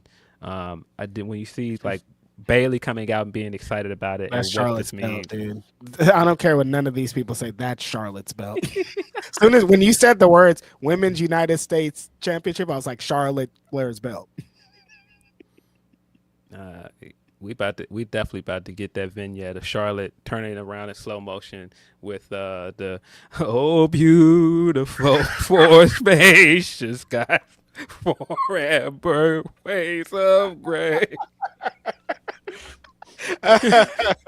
No, they're gonna have her do the turn, and then it switches to her dad, and then it switches back to her, and it switches back to her dad. But they both have the belts, and that song's playing. I'm like, this is gonna get nasty. But that's her belt, 100%. Like everybody just come to Charlotte's World. They made a belt for her.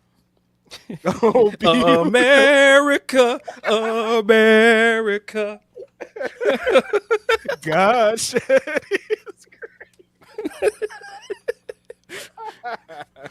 We're definitely so getting that. funny. Some pyro, some red, white, and blue pyro. It's happening, bro.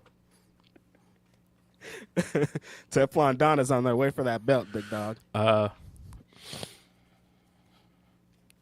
Yeah, there's a lot of women I think that could do great things with this belt. I think when you think about, we talked about on Ask Grapsody about Kalani coming up. Kalani's somebody that I think would smash it with that belt. Man, I just hope that we've got the reveal, because I was going to say something else, but before I get into that, we got the reveal last night that Naomi is challenging for the women's title next week. Put some gold on Naomi, man. What's going on, man? What's going on? Listen, Naomi's in the running for that championship, that new championship too, because I don't think she's gonna win next week, and they need to stop doing this. But like, she's one that could carry that championship, and it's gonna look good on her, and she's gonna be a great defending champion. You know? Yeah, I think she could be a great first champion. They got a few options.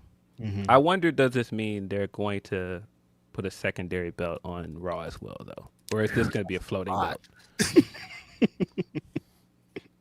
Yeah. They should. I don't know. They should definitely make a women's intercontinental championship too, then, if they're doing this. I think if they were going to do the floating belt, I would have preferred them to do the women's intercontinental belt. But either way, I think this is cool. And I'm very, Bragab is saying it's a floating belt. Okay. That's what I thought. Appreciate you, Bragab. But yeah, I mean, there are a few people that I think would do very well with this belt. It's with, like Phil's saying, again, I have reservations, you guys, with how they treat the other women's championships. I'm like, they haven't put enough focus on the women's tag team championships. They struggle with booking both the SmackDown and Raw World's Women's Champions strong at the same time. So it's like adding another thing that they have to try to focus a story on and have to try to get time to. On SmackDown, well, I guess I was just reading that they're going to make SmackDown 3 hours, I guess, at the beginning of the year. That change, I guess that helps. I mean, not Phil, but that helps. I don't want that, man. On a Friday, 3 hours? You sure? On a Friday, yeah, that's a lot. I don't know, dog. That's a lot. I'm not interested. Me neither. For the wrestlers, I am, but like in this case, like they need it if they're gonna have a secondary women's belt and they're gonna give more time. Then yeah, but like no, also. Yeah. Somebody said in the chat, Selena Vega would be a great United States Women's Champion. She wouldn't. But there are a few options, man. There are a lot of women I think have been on the cusp of a world title run, and they haven't quite got that win yet. And this could do a lot for them to show that they're ready for that. Well, you think Io needs the world belt over on Raw, right? Listen, man. Put that belt on Io, bro. Up these games, man. We've done this live thing long enough. Enough. Put that belt on Io. Like with the Rhea news, like we got to pivot, and like every time that Io's been given the ball or the opportunity, she's cooked. So like, what's up, bro? One of the greatest women's wrestlers in the world right now. Put that belt on Io, man. Stop this. Right. Like they have a lot of options in all the divisions, but like again, it's like if they're gonna give them time, and I saw you and Denise talking a little bit about Evolution 2 potentially happening. Like, if there's gonna be time invested, this is great. That's it. Tyrone Kidd said turning Charlotte into the Statue of Liberty is wild. Just saying, bro. She is definitely about to be up there with that belt, with the pyros and everything. She's gonna have the torch in her hand too. That's crazy. The belt in one hand and the torch up. Like, nah, come on, bro.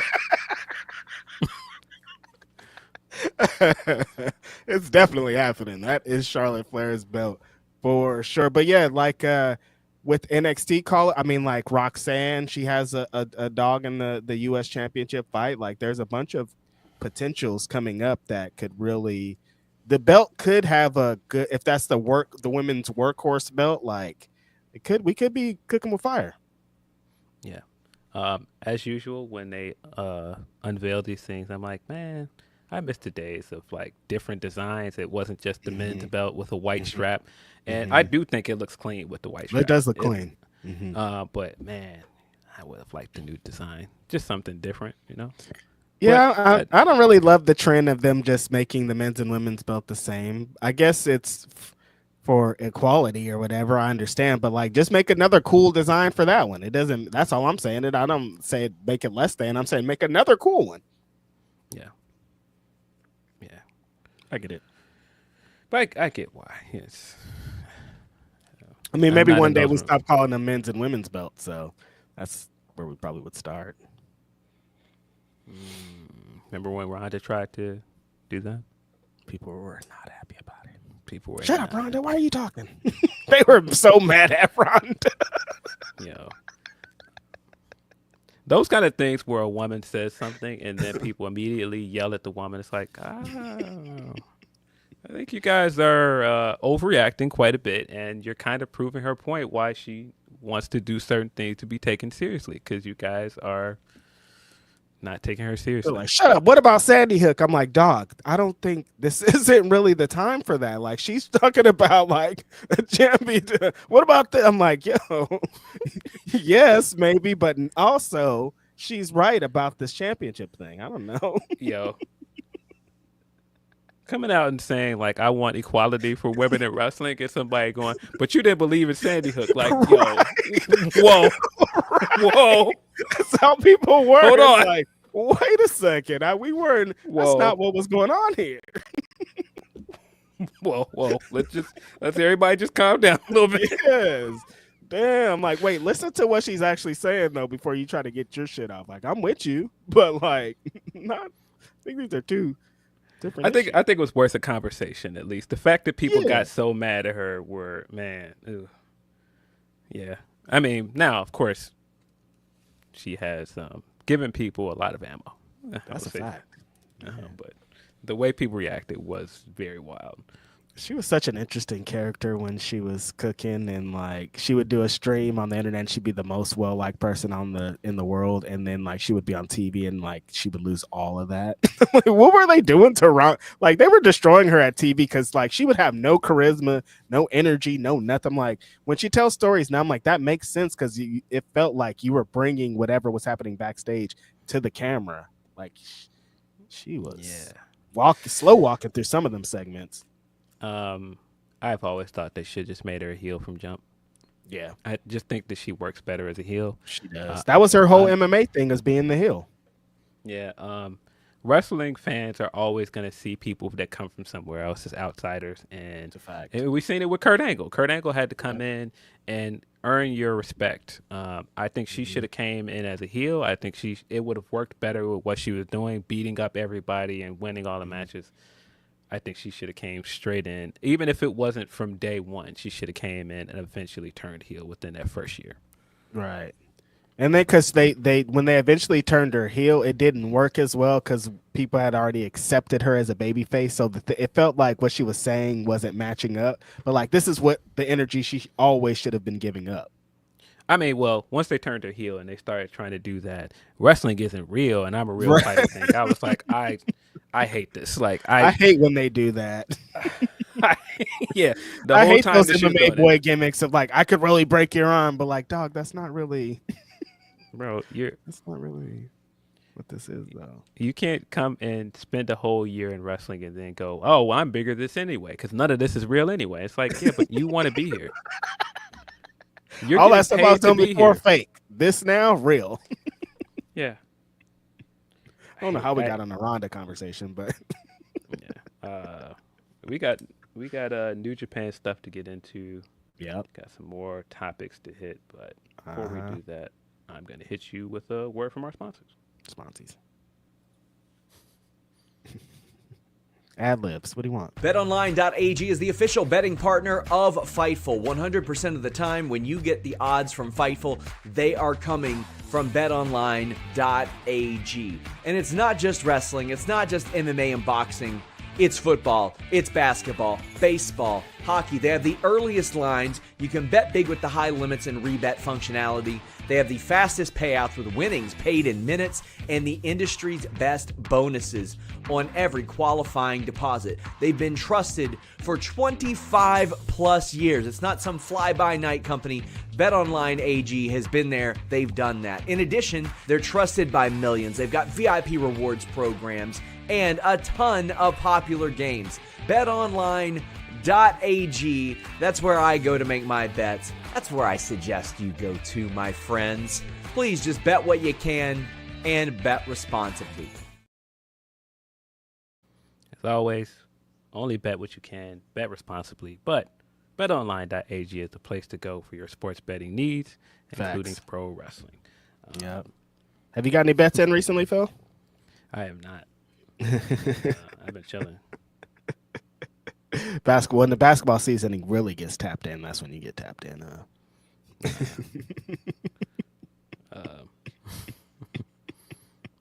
Brian know he want to win me some more money, man. I was laughing. I was laughing this weekend at JJ Redick getting mad at that question. I'm like, yo, we're 10 games in. Why you this mad already, bro? Yeah, like, hold on. This is some extra anger, dog. It's early. Like, yo, cool out, man. Like, wait a minute. Well, because you know what comes along with being the coach for LeBron. Like, if he sees in like 5 games that he's done with you, he's done with you. So like, Jada's like, look, I don't have time to. You guys like, we gotta get to it. My job on the line, dog. My job is on the line every game at this point. My job is on the line. But yeah, we got a lot of New Japan. As a fan of New Japan, super excited about where we are. I've been saying this since early in the year. It feels like New Japan is back. And if you want any more indicator of New Japan being back, it's the Road to Wrestle Kingdom season. They got a lot of stuff it looks like building up for Wrestle Kingdom. Wow. Overload. Yeah, super excited for where we're going with both Wrestle Kingdom and Wrestle Dynasty based off of what we got from both of these shows over the last week. But yeah, start with the Power Struggle. We got that last weekend. The big story, of course, was Big Kenny Omega is back. He returned to New Japan Wrestling to let people know that he is planning to wrestle at that show coming up, Wrestle Dynasty. He said that he wants to wrestle a younger wrestler. And younger wrestler was like, okay, cool. I heard you want to wrestle somebody. But the promo itself was great. I was always excited to see Kenny. There's something about Kenny in New Japan that just feels different, too. He just seems like he's more relaxed. I have to assume, too, like, hey, I can just go over there and wrestle. I don't have to worry about, like, some of the stress of being a executive vice president and all this other stuff. I could just go over there and hoop. And so it's something about him being in Japan, and it just feels like home for him. He'll let you know that as often as possible. But it was good to see him. Good to know we're going to see him wrestle soon, because he definitely said, "Hey, I'm feeling better and better." So definitely seems like we're getting closer and closer to the date of him wrestling. But Very afterwards, exciting. That's the best development. Is like they announced that Kenny was going to be there, and there's a bunch of speculation of like, what's he going to do? Like, what is he going to get physical? Is he going to do any of this? For him to say, I'm gonna be here for this and I want to fight somebody is just made me very happy, because I've been waiting for this return for a long time. We all have been. yeah, seems like he's teasing a match at Wrestle Dynasty. That's also where the Young Bucks are supposed to be showing up as well. So a lot of things could be colliding. Afterwards, cool. we got the news that he got into a backstage fight with Gabe Kidd, and Gabe Kidd he's been talking some shit to him for a while, and he's been saying things on Twitter, and so he live his raps, dog. Like, You guys, the smartest wrestler of the past year is Gabe Kidd. He's been developing this on social media. Every time he talks, he's like, those are bums in AEW. That fool Kenny Omega's a bum. He's established that, like, if you're going to challenge somebody, like, who's been the loudest? This fool Gabe Kidd has in every opportunity trashed AEW. So, like, him getting into a scuffle with Gabe Kidd, I was like, oh, that's perfect. Like, that makes a lot of sense. He wants a young guy. He wants somebody that's been talking shit, somebody that he can have a fun match with. Like, all of those elements are really dope. And shout out again to Gabe Kidd, who, like, he's working online all the time, and there's some people that are turned off by that. There's some people that are like, why is he at like Doug? It's for a reason. Like, all of this stuff is for a reason.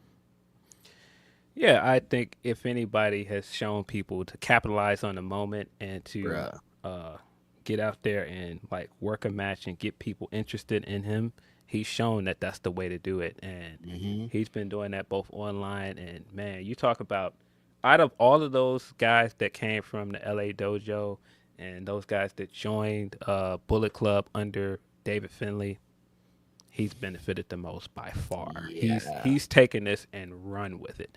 And so I think it also says something about what the company sees in him. Like, 'cause the reactions to him are getting louder and louder. The fans are definitely connecting with him. And so for the company to be like, hell, we're going to put Kenny Omega against somebody, Gabe Kidd makes a lot of sense. Right. Current Bullet Club guy. This guy's bubbling up and Connections. he's connecting with the crowd. This makes a lot of sense. When you said New Japan Dojo, I'm like, damn, Gabe's Kid's so good. He made me forget that that's where it came from. Like, that's how good this guy is. Like, he's taken every opportunity and knocked it all the way out of the park. So for him to get this opportunity, I think is amazing. And it shows that wrestlers, sometimes you could talk yourself and get yourself into positions just by working that damn gimmick, brother. Kayfabe's alive. Yeah, excited for him. We got some more Gabe Kidd War Dog stuff on this show, because Gabe Kidd and Bullet Club started off this show in a 10-man match against the Jet Setters, Kevin Knight, Kushida, and Morishima, De Silva, and London. Pretty much what you'd expect. Bullet Club guys coming out, beating down on somebody, getting a quick win and begin the show. And Gabe Kidd was doing Gabe Kidd things out there, trash talking, beating down on people, hitting people very hard with chops, yelling in the camera, yelling in people's faces. Everything you love about Gabe Kidd. That's what got him to the dance. That's why he's in these talks right now. Like, talk a lot of shit in the matches too, because that's what gets people to remember. When the show's over, people are like, oh yeah, that one guy that talked a lot of shit. Yes. We got another 8-man match as well right before.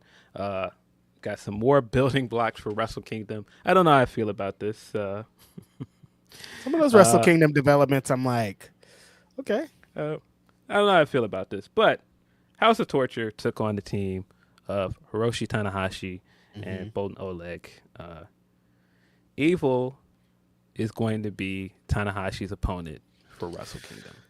And so going into his last Wrestle Kingdom will be next year in 2026, but he's got 2 more Wrestle Kingdoms left. And you're giving me this Evil match, and I'm just like, I don't know if I want that though. So, this tag match was fine, but it was pretty much what you expected. House of Torture won the match, and then afterwards they beat down on Tanahashi, and Evil was talking to him like, "Oh, I'm gonna make sure this is your last match," and the usual Evil stuff. And I'm just like, but this is Tanahashi, though. I kind of don't want him to do that. And I understand why you're putting Evil in this spot. Out of all the heels in the company that's going to get something out of this that people have legitimate hate for, and he's getting real heat, I get it, but I kind of don't want it.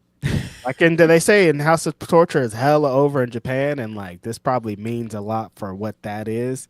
But like, we getting 2 more Wrestle Kingdom Tanahashis, like. Evil probably wouldn't be the guy that I would pick, but like for the history and like he wants to put people over going out, like it makes sense.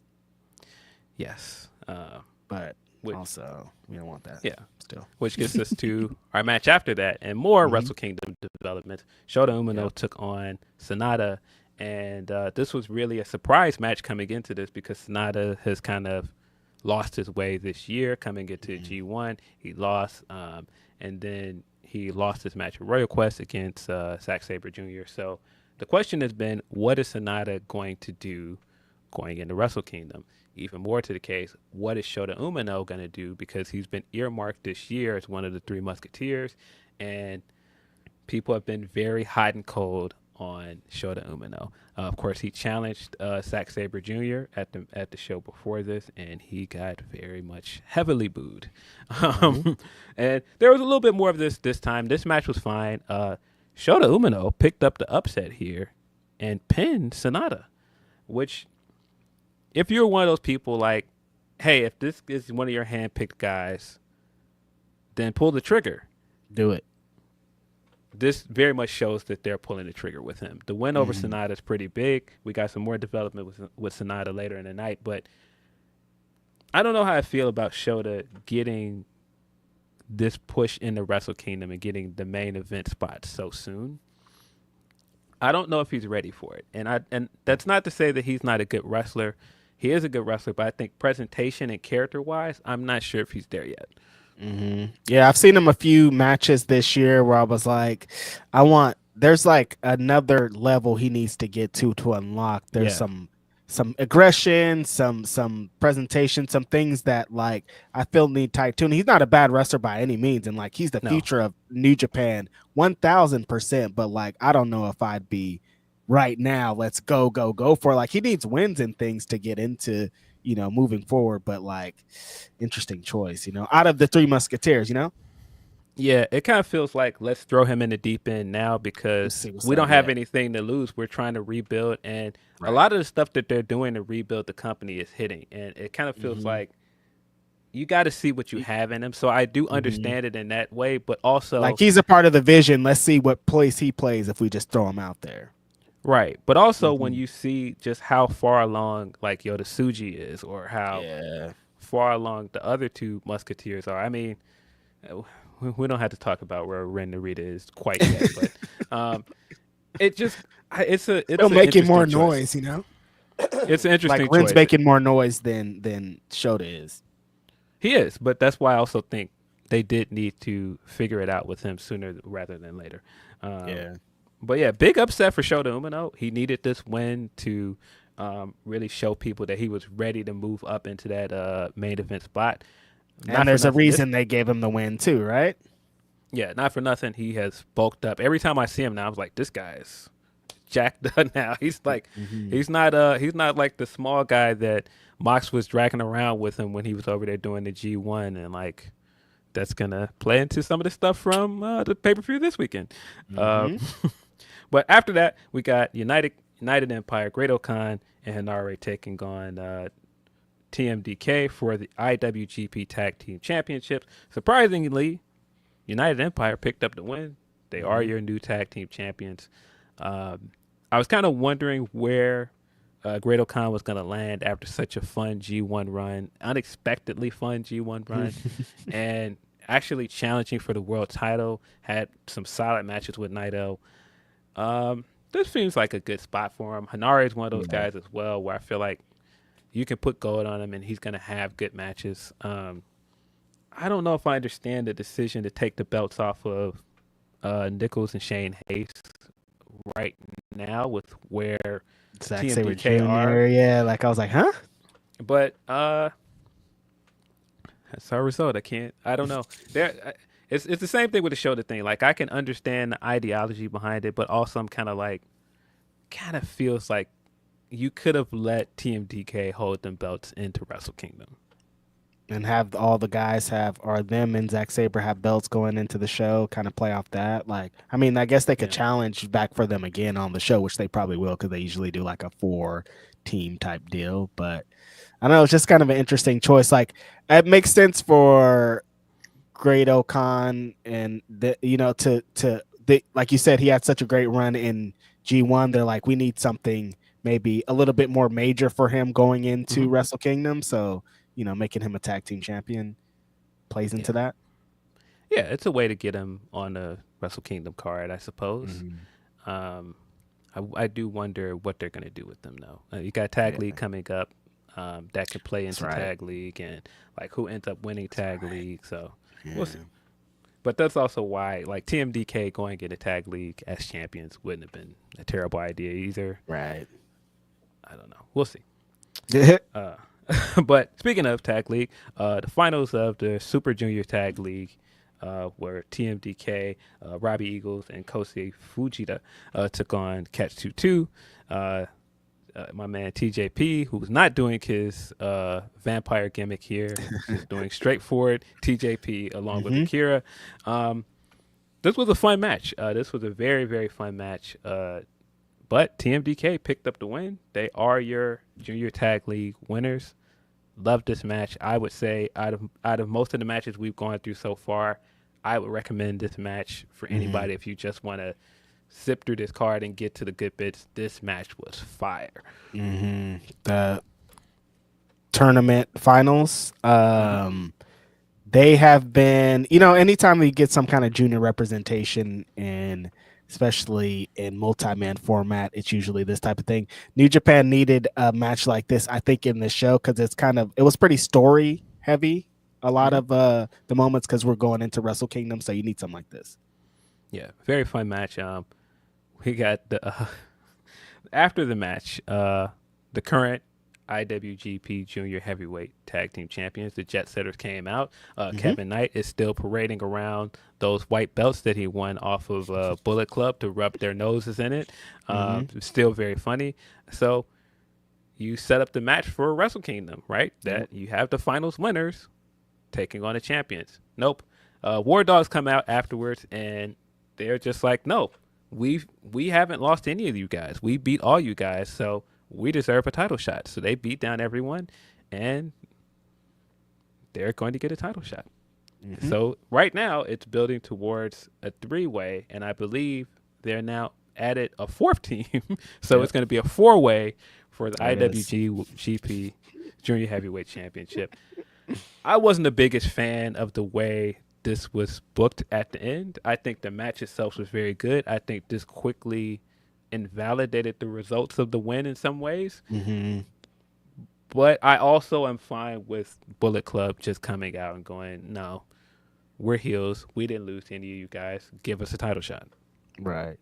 But it is kind of frustrating right after you won this tournament and are supposed to get a fair shot at it, and now you're in a multi-tag match, Yeah, but man, based on all of the people that are in this match, that match is probably going to be some heat, though. Yeah. So, looking forward to that one.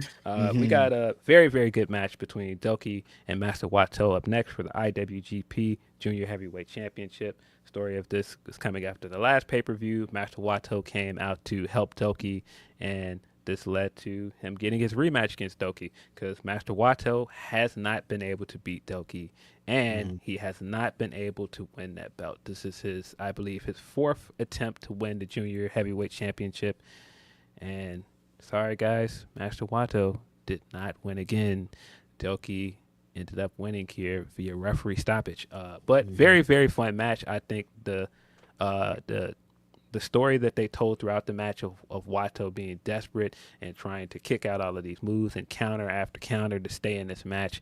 You really want to believe all the way to the end that Wato had a chance, but Doki just snatched it away from him at the very last second.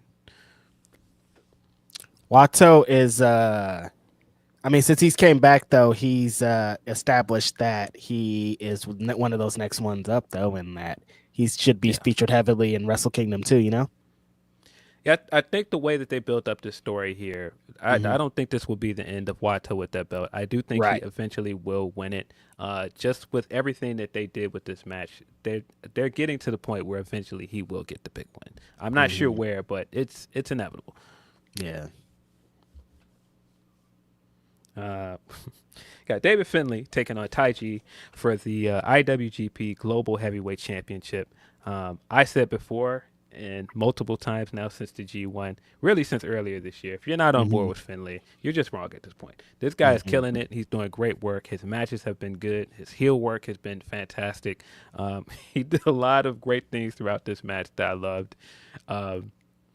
Yeah, he's finally getting it together with the Bullet Club stuff. It's working. But the big story of this is Taichi's stablemate, Sonata, came out, and it looked like he was just out there helping, watching the match, and he was eventually going to help Taichi if he needed help. If Bullet Club guys came out, tried to interfere. Nope. Sonata turned heel here and joined the Bullet Club. He is leaving just 5 guys.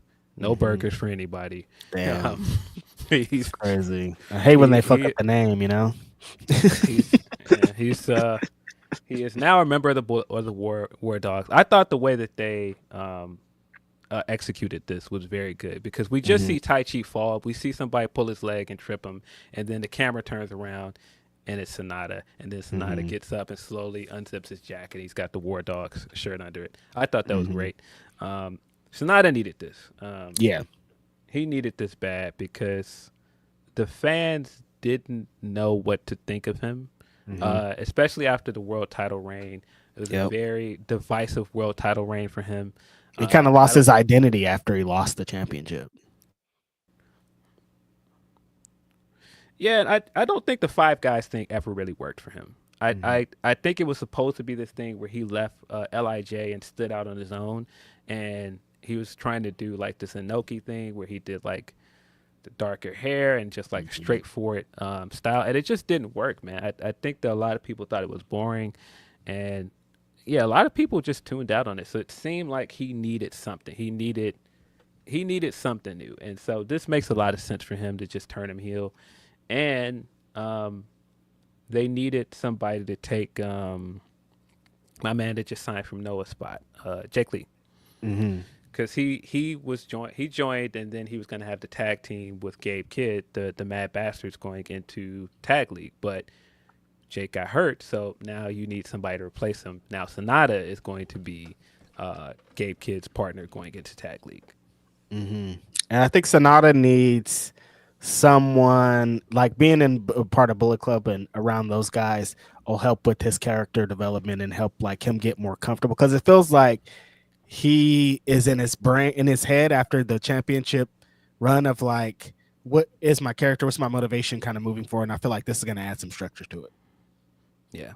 I think he desperately needed something like this because he was just kind of languishing. I just don't think the Just 5 Guys thing ever really worked for him. And it just didn't help that this is again where he got taken out of a situation. He got taken out of LIJ.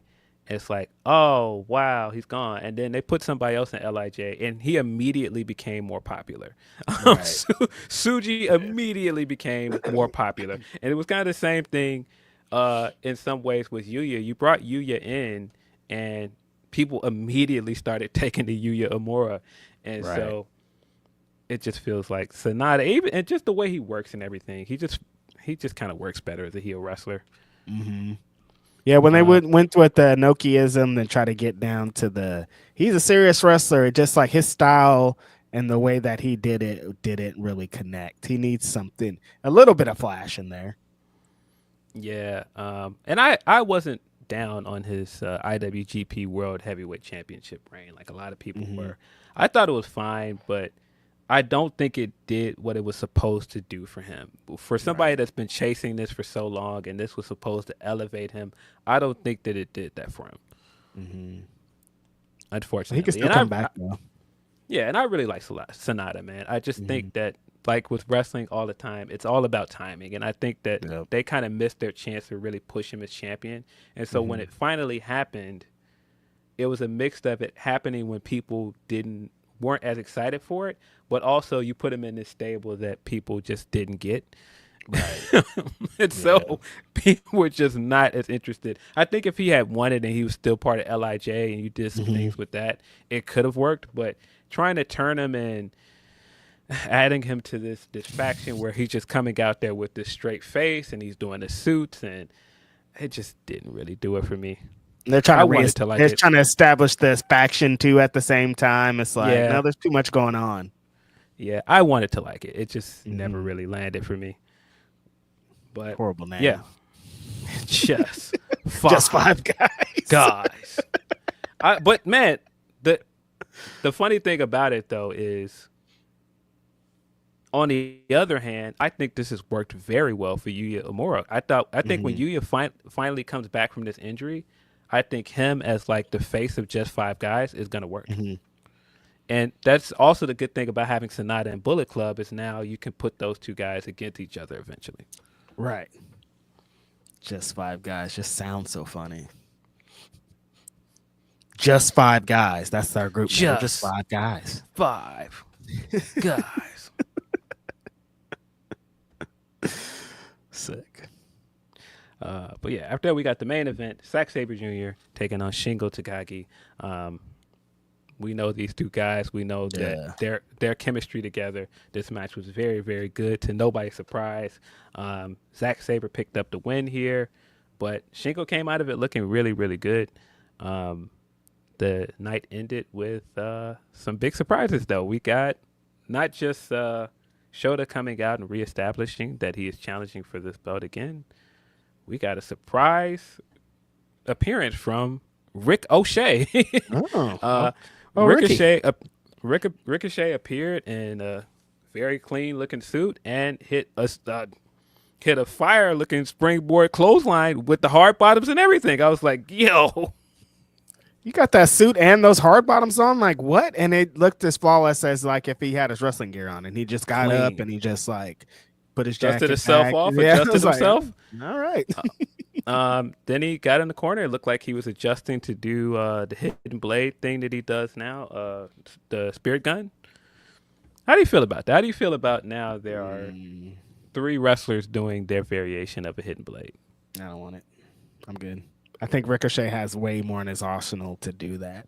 And it just doesn't, like, I understand, like, it's a move you can hit on everybody, but like, again, like Phil's saying, it gives hidden blade vibes, and Will Ospreay already does the sickest one, so why would you try that? You know what I mean? Ricochet is just so talented, like, you don't need that. You're Ricochet. Yeah. I don't mind it because these are guys that have a connection to Ospreay, because Ricochet, of course, has the connection to Ospreay, but also Shota Umino has the connection to him, and him doing his version of like the blade that he does. The thing is, I just want Shota to put more snap on it when he does it. That's it. I want his blade to look a bit better, but it is interesting, like, watching all these guys do hidden blades. Like, even watching the show last night, and TJP pulled out a hidden blade at one point. It's a spot now. Everybody does it. I've seen it a lot on the indies now too. Like, everybody doing it. Yeah, it's a spot, and then it just shows just Ospreay's influence on wrestling right now. It's huge. But yeah, fun show. I definitely popped big time that morning seeing Ricochet back in New Japan. This is leading to him getting the Wrestle Dynasty match against Zack Sabre Jr. Right now, they're just calling it a special singles match because we don't know. He may or may not be champion coming into Wrestle Dynasty. He could easily lose in the main event. But I thought that this was a great way to end the show. There was a lot of excitement coming out of this. The story stuff that they built, the returns and stuff they did. I said, this feels like Wrestle Kingdom season. All the stuff they're building for Wrestle Dynasty is very exciting as well. Yeah. Man, just the idea of Ricochet wrestling during that weekend in Japan, that sounds really cool. Really happy for him, man. Which I said on Twitter, and some people got mad at. People were not happy with you all week. They were like, well, he was doing better on speed. And I'm like, are you? What do you mean? You sure?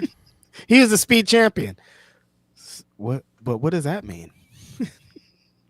But yeah, very excited to see Ricochet back here. You know, when him joining AEW, this is one of the cool potential things that could happen. Yeah. So yeah, very excited to see him do more stuff like this, man.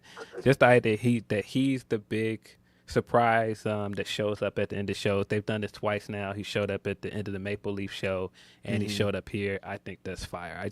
It's cool to see him back outside and see him motivated and doing something different. It's like Ricochet is being utilized how he should be utilized. Like every promotion wants to use him. Big New Japan matches, like all the indies are in him. He's killing it on AEW. Like this is what he's supposed to be doing. Yeah.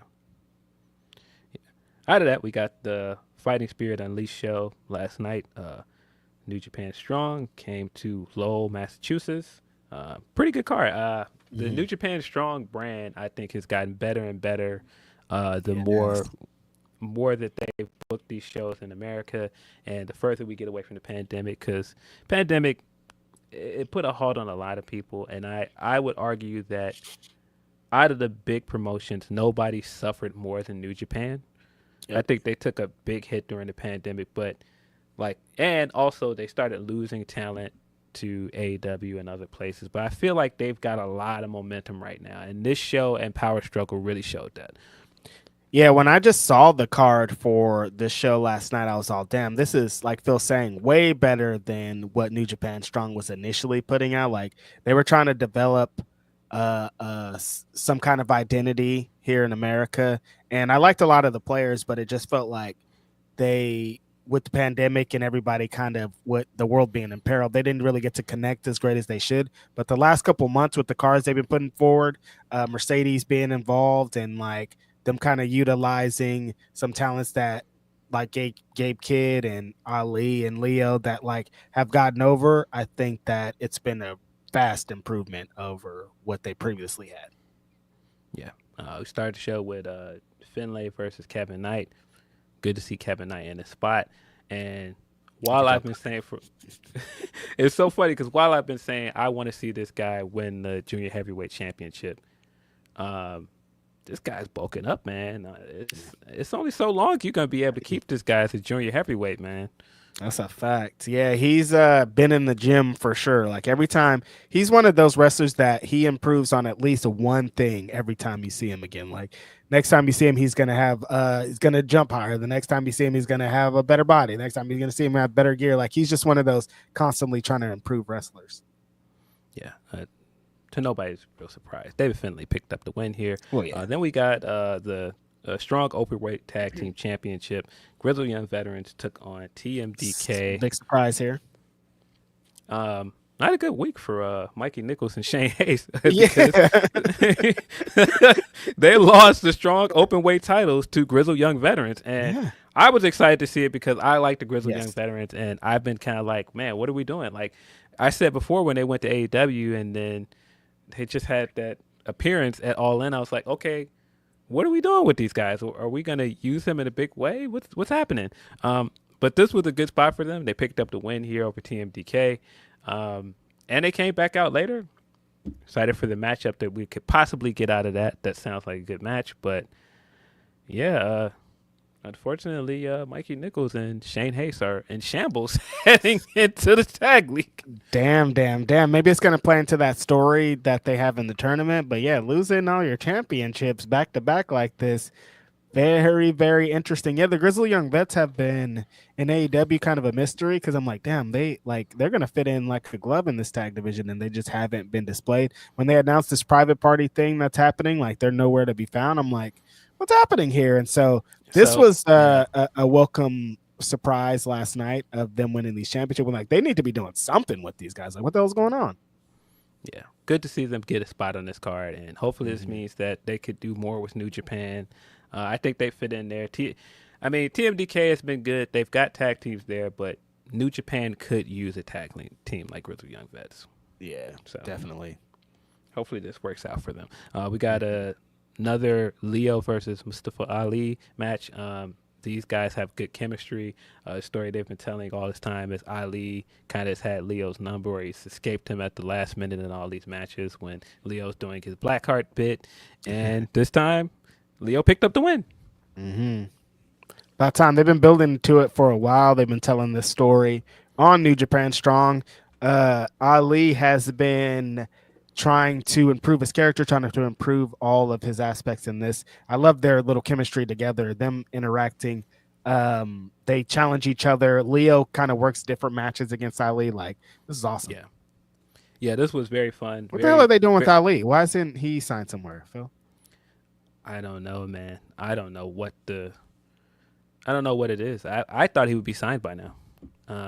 It seems like he's finished up with TNA. So I'm wondering what's going on there. But yeah, this was a quick sprint. It wasn't like it was fun for what it was. But yeah, it was a quick sprint to get these two on the card. Leo picked up the win. Then, boy, you guys were in for you are in for a treat because we got a best out of 2 or 3 falls match. Best of 2 out of 3 falls match. The way this is written here is weird. I don't know why they put it. But we got a 2 out of 3 falls match between West Coast Wrecking Crew and Dirty Work.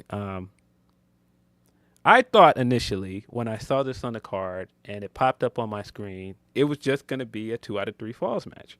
And so then they put up the rules. I was like, wait, it's just a 2 out of 3 falls match. Why do we need rules? So I guess the first fall was a table match. And then the second fall was a submission match. And then the third fall was a strap match. Yeah. There's a lot going on. Wild transition, man. When you go from a table to a submission match, just that transition's weird. And then a strap match? Yeah, it was a lot going on. West Coast Wrecking Crew picked up the win here. It's what Tony P was trying to say earlier. This was a fun, like a shitter match where it was just like all of this crazy stuff is happening, and it's just like, but wait. Like by the second fall, Fred Rosser is just like spewing blood. Like he is just like blood is just pouring out his head, and West Coast Wrecking Crew is just giving it to him. He's laying in the ring trying to hold on, and then they're targeting Lawler outside the ring. This was a mess, but it was a fun match. It was just a lot going on. West Coast Wrecking Crew did pick up the win here, and right afterwards they challenged Grizzled Young Veterans. So they will be their next opponents, I'm assuming, at the show next month. Long Beach. Okay, I might have to pull up to Long Beach because that sounds pretty hot. Nah, that sounds like a fire match. West Coast Wrecking Crew, I think, are one of the best tag teams on Indies right now. They're a lot of fun to watch. Yeah, they're incredible. They're great. I'm happy that they're in this position. I hope that they get those tag team championships. Yeah. But yeah, if you're just looking for a match where it's just like a lot is happening, like at one point there's a pin and somebody's in the ring bleeding, and then they're bringing the straps in. I was like, oh, the strap match as well. They're bringing the straps in. It's hella funny. It's like, wait a minute. Like, how did we get here? Hold on. Okay. I guess cool. We had the 4-way next for the number 1 contendership for Mercedes Strong Women's Championship. Anna Jay took on Trish Adora, Kaguma, and Hazuki. Very excited by the results of this. This could have gone either way for me because I would have liked to see Trish Adora pick up the win. And it seems like they are building to that, by the way that they did this match. I mean, the starter of it is a Kaguma match. If you've seen Kaguma, she's going to do the dance, and they're going to do like the ring around the rosy thing that they do in the ring, and it's funny. But then they jumped into like Trish Adora and Anna Jay working together against the other women, the 2 women from AEW, and then that eventually broke down. At one point, Trish Adora had the Lariat Hubman. Lariat Tubman. One more time. Lariat Tubman. Tongue tie. Lariat Tubman lined up, and it looked like she was going to pick up the win. And Hazuki came in at the last minute and stole the win, which makes me think that we're eventually going to get to Trish versus Mercedes. Yeah. And I'm on the fence because I really want that match, but Hazuki, man. Hazuki is a hooper, man. I was very excited when I saw Hazuki's winning this because I was like, oh, we're getting Hazuki versus Mercedes. Let's go. And Right. if you guys remember, Hazuki was in that match at Sakura Genesis with Azumi. I think that was one of Mercedes' best matches in Japan. So the fact that we're now getting a one-on-one match with Suzuki, very, very excited for that. Oh, that's gonna happen in Long Beach too. Damn, I gotta pull up the Long Beach. Shit. Very, very excited. That is the first match announced for the show coming up in Long Beach on December 15th. Long Beach. Yeah, man. Very, very excited about that. I'm a big Hazuki fan. I think they got to put some gold on this woman. She has been incredible since she's come back to wrestling. One of my all-time favorite starting matches is Suzuki versus Ariza. Super excited, man. Yeah, that's going to be very dope. I mean, when they announced this match, I think a lot of people were wondering if this was going to be the match, and the fact that this is going to be the match is insane. I think I definitely got to pull up to Long Beach. Because their first encounter was like, that's when I was like, oh, Mercedes is about to be hooping out here. Like, that's what got me excited about what she was going to do moving forward. So, like, yes. Yeah, just based off the matches they teased, it seems like the December show is going to be really good. Hazuki versus Mercedes. I'm assuming the tag match is going to be on that card too. They teased some more matches here that could end up on that card. I don't know. Man, yeah, you might have to pull up.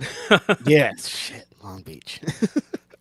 After this, we got LIJ, the team of Shingo Takagi, Yota Tsuji taking on the Undisputed Kingdom. This was a fun kind of teaser for what we're getting in the tag league because we're going to get this team of Shingo and Tsuji in the tag league. And, you know, to nobody's surprise, they picked up the win here.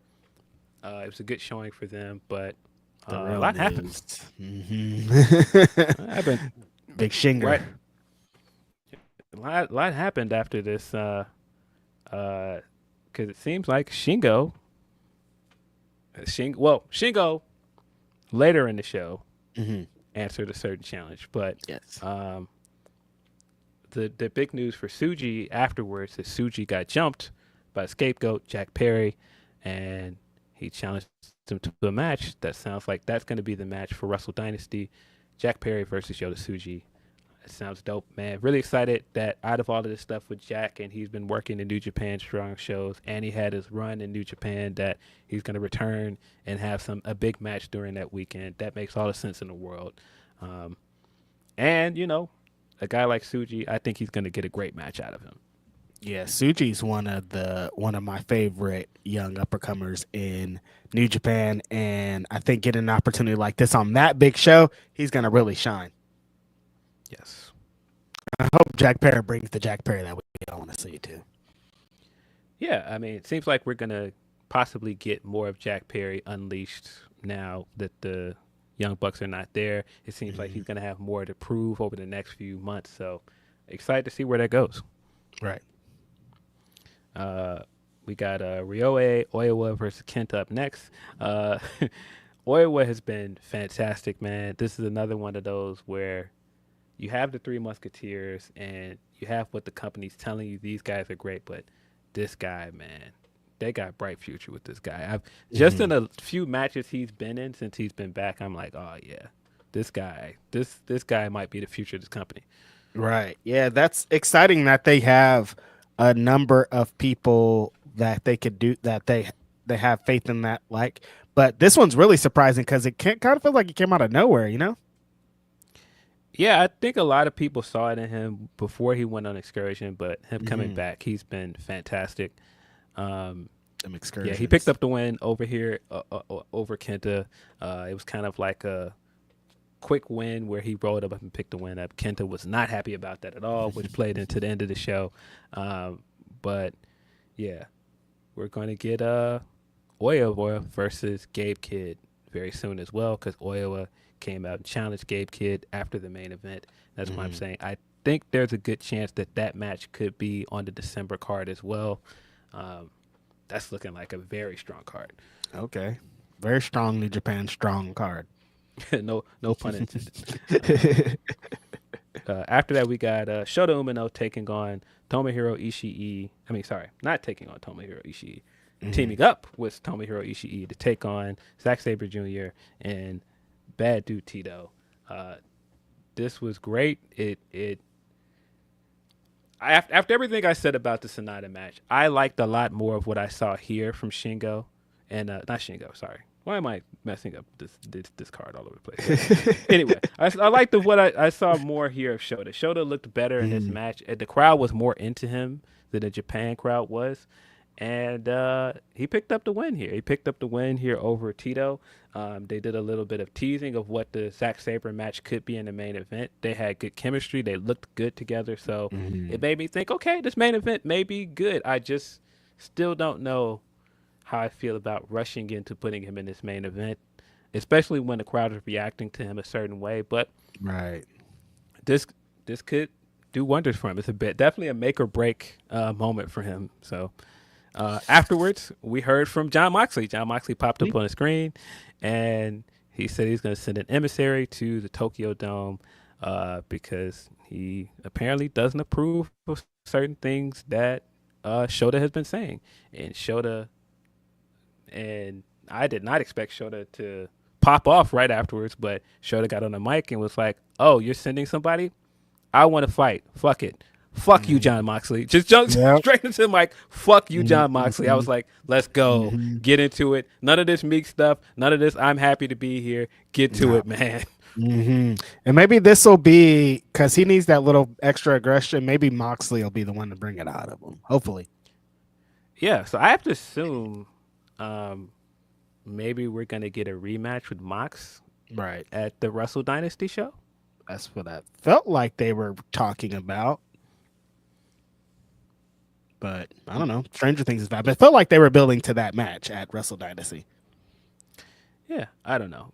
Or maybe this is just hinting that he's going to send somebody else from his faction to wrestle Shota at Wrestle Dynasty, and then we're going to get the Mox match sometime next year. I don't know. Either way, I thought that this was great. I think Redman has a point. I think when you think emissary and sending somebody to do their dirty work, it's probably going to be Yuta. Oh, Yuta? You think? Yeah. Oh, with the story they're telling, huh? Yeah. Yeah. Which? Oh, because he's kind of in that same position. Yeah, that does make sense. Yeah. Yuta has been fantastic. He's now growing his beard out. All of the stuff he's doing to make himself look more like Brian. It's very, very funny. Really good. But yeah, lean into just being the Death Riders, guys. I don't know if this is officially official, but just be the Death Riders. Yeah, just be the Death Riders, guys. But yeah, I loved the way he reacted to Mox. I loved that he didn't just go and turn into the meek. It almost feels like, for better or worse, everything he went through with House of Torture and Evil and those guys, and them beating up on him and bullying him all year, it toughened him up. So it might have been worth it in the long run. Maybe. We'll see. As long as he doesn't get dragged. Yeah. We got Konosuke Takeshita versus TJP up next. This was a good match, but I found myself wishing that TJP just wrestled just a regular match. He was doing the Aswang vampire bit, and that's either for you or it's not for you. And I would have preferred just a straightforward match. I think it was fine for what it was, but it's not what I was hoping to see. Especially when I saw that he was answering the challenge, I was like, oh no, man. When TJP wants to, he can put on some flyer matches. Like when I think of some of his time with 205 Live and the stuff he did, like that random match he had with Nakamura on NXT, that was great. Some of his New Japan stuff that he's been surprisingly great. So I was like, no, he's gonna come out and hoop. And then he came out and was doing the makeup and the mist, and I was like, oh, okay. You would think what Takeshita's been doing the last couple months that he would want to have one of those matches, but I also understand bits. Yeah, I get it. It was like, Takeshita's gonna be on this card, that should bang, but then no, get it. Yeah. But this match was fun for what it was. Takeshita picked up the win here. There was a really cool spot where TJP missed him and then got in the corner, hit the hidden blade, like I said earlier. Then he hit that Mamba splash that he does, and it wasn't enough. Takeshita kicked out of it, eventually beat him with a super Falcon Arrow. Takeshita stood tall, and then afterwards he was just like, who's next? Who is next? And we got definitively that Shingo Takagi will be challenging him at Wrestle Kingdom. Super duper excited for that. That sounds like it's going to be fire. Unreal. That's going to be, I'm already saying that that's probably going to be one of the best matches of that weekend. Yeah, one of the best matches of next year already. Takeshita's going to be even more juiced up and gassed and going for it by the time that hits. Shingo at Wrestle Kingdom. Shingo in any big New Japan match is insane. That match is... I mean, I haven't been super excited about a lot of the Wrestle Kingdom matches because they're interesting, but this one I'm like, yes. That was going to be good. Very excited for that one. But then after that, even when Shingo left, Ishii came out and said he wants a shot as well. So maybe that's the New Japan Strong match for next month. Oh. Which, again, Long Beach. looking like a strong card. They're loading it up from Long Beach, y'all. Yeah, that's exciting. Yeah, excited to see where that, because Ishii's another one, man, where he'll just show up and just have a banger out of nowhere. Yep. And this is Takeshita. Takeshita's been on a stretch of amazing matches. He's in the conversation for me for Wrestler of the Year, easily. 1,000%. If you look at his resume, it's top notch. And like, that's why when then I was like, TJP's going to get one too, but they all can't win. But yeah, Takeshita's definitely in the Wrestler of the Year conversation. They all can't win. They all can't be winners, No, I thought he's a talented wrestler too. I guess it's just the shenanigans. It's not about him being a bad wrestler. No, and I thought this match was fine. I just would have preferred a straightforward match. Yeah, that's all. It does. It's so funny because seeing him doing the Oswong stuff and then Leo's doing the Blackheart stuff on this same card. It's just kind of like, yep, get it out of your system, then come back home and actually wrestle the way we want you to wrestle. Do not bring that makeup shit in here. Listen, man. Hey, go on out there to them New Japan shows. Put the makeup and stuff on. Cool. Come back over here and don't put that in the chest. Put that in the box, man. Put that in there with other toys. Bring your question mark jacket and we'll get to it. But I don't want to see none of that spooky shit. Yeah. Wrestlers like spooky shit, though. I get it. It's fine. Yeah, and look, I get them wanting to get their creative side out and do something different. Why is creative side always spooky, Phil? Every time. Every time know. they want to get in their creative bag, it's always spooky. Every time. I don't know. Jonathan Gresham, same thing. I'm like, what is this? What are y'all doing? I don't know, but teach their own. Yeah. We ended the night with Gabe Kidd versus Kosei Fujita. This was a very Gabe Kidd match. Gabe Kidd hitting you with the very hard chops and trash talking you the whole way. Multiple times throughout this match, he was not just trash talking, but he was getting on the mic and trash talking the crowd. He trash talked Gabe, not Gabe, but Kenny Omega some more in this match, and sure seems like that match is happening. It's like, yeah, I seen you backstage and I beat up on you because you're a little bitch. And it's like, all right, cool. Just coming right out with it, huh, Gabe? Kenny referenced this fight backstage. He said it was similar to another fight that he got into backstage after a show. I have no idea what he could be talking about, but he did reference that. Still going with that bit, huh? Yeah. Kenny's playing along too? That's crazy. Yeah, but this was cool. This was a good main event. This was a great way to end the show. But yeah, that match that we got teased afterwards. Very excited for that. Oyawa is going to be challenging for the Strong Championship. Like I said, I have to assume that's probably going to be the main event of the December show. That sounds like a very fun show. Kenta came back out because, of course, he's a petty guy, and he beat on Oyawa because he was still mad at the way he beat him. Yeah, I think this set up a lot of great matches. Crazy developments for Wrestle Kingdom and Wrestle Dynasty at this point. Yeah, this set up a lot of great matches, not just for those two shows, but the the Strong card next month, December 15th in Long Beach. OBC. Mm-hmm. Yeah, a lot to look forward from this. A lot of exciting stuff from this weekend with New Japan. They've got more stuff coming with the Tag League. They've got the crossover show coming up in in a few days on November 17th with Stardom. Mm-hmm. Yeah, they've got a lot coming up, and then Wrestle Kingdom, Wrestle Dynasty. I don't know, man. New Japan might be back, buddy. I keep saying it, but New Japan might be back. Let's go, New Japan. This is perfect timing, man. We need somebody else to be cooking, and New Japan is doing their thing, and they're getting over young wrestlers. They're trying new things. It's not just the same old shit. Even if we don't like it 100%, I love that they're trying it. Yeah. Because Gabe said something on this show, and I do think we're going to see Kenny in America very soon. Yes. Do you think that Kenny's going to show up at the end of this New Japan show next month? In Long Beach. When would they do the mat? They're teasing it for Wrestle Kingdom, you think? Or Wrestle Dynasty? Wrestle Dynasty, I assume. So, yeah, I'm figuring he's going to show up at least 2 more times before the show. And, damn, I'm going to Long Beach, dog. He's going to be there. He's definitely going to be there. I think there's a very good chance we see Kenny in Long Beach next month. Yeah, I got to pull up. Yeah, with the story that they're telling now, and Gabe's kept telling a lot of it on the Strong shows, like, it feels like that's what would happen. Yeah. Damn, sick show. Shout out to Rocky Romero.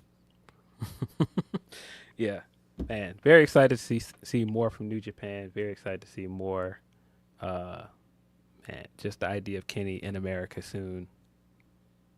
Man, when he shows up in AEW, which I have to assume is coming soon because he's popping up more places. Unbelievable. Cannot wait. Cannot wait for him to pull up to AEW. AEW needs Kenny Omega back bad. And there's just Kenny Omega and Okada. That's it. Like, that's looming. Very exciting. I'm very excited to see Kenny back. Very excited to see Kenny healthy, more importantly, though, because it seemed like shit was crazy for a minute there.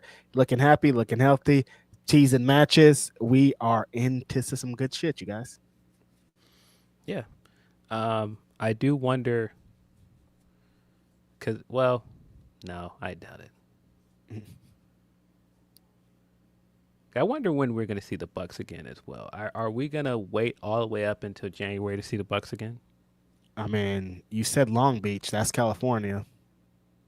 They were at the last New Japan Strong show I went to in California. And if they're teasing for Wrestle Dynasty 2, maybe. Maybe. Yeah. Yeah, because they got to start building too, right? So when's a good time to come back? California, they could drive over. There's already the Long Beach connection to New Japan and them and everybody, so could be.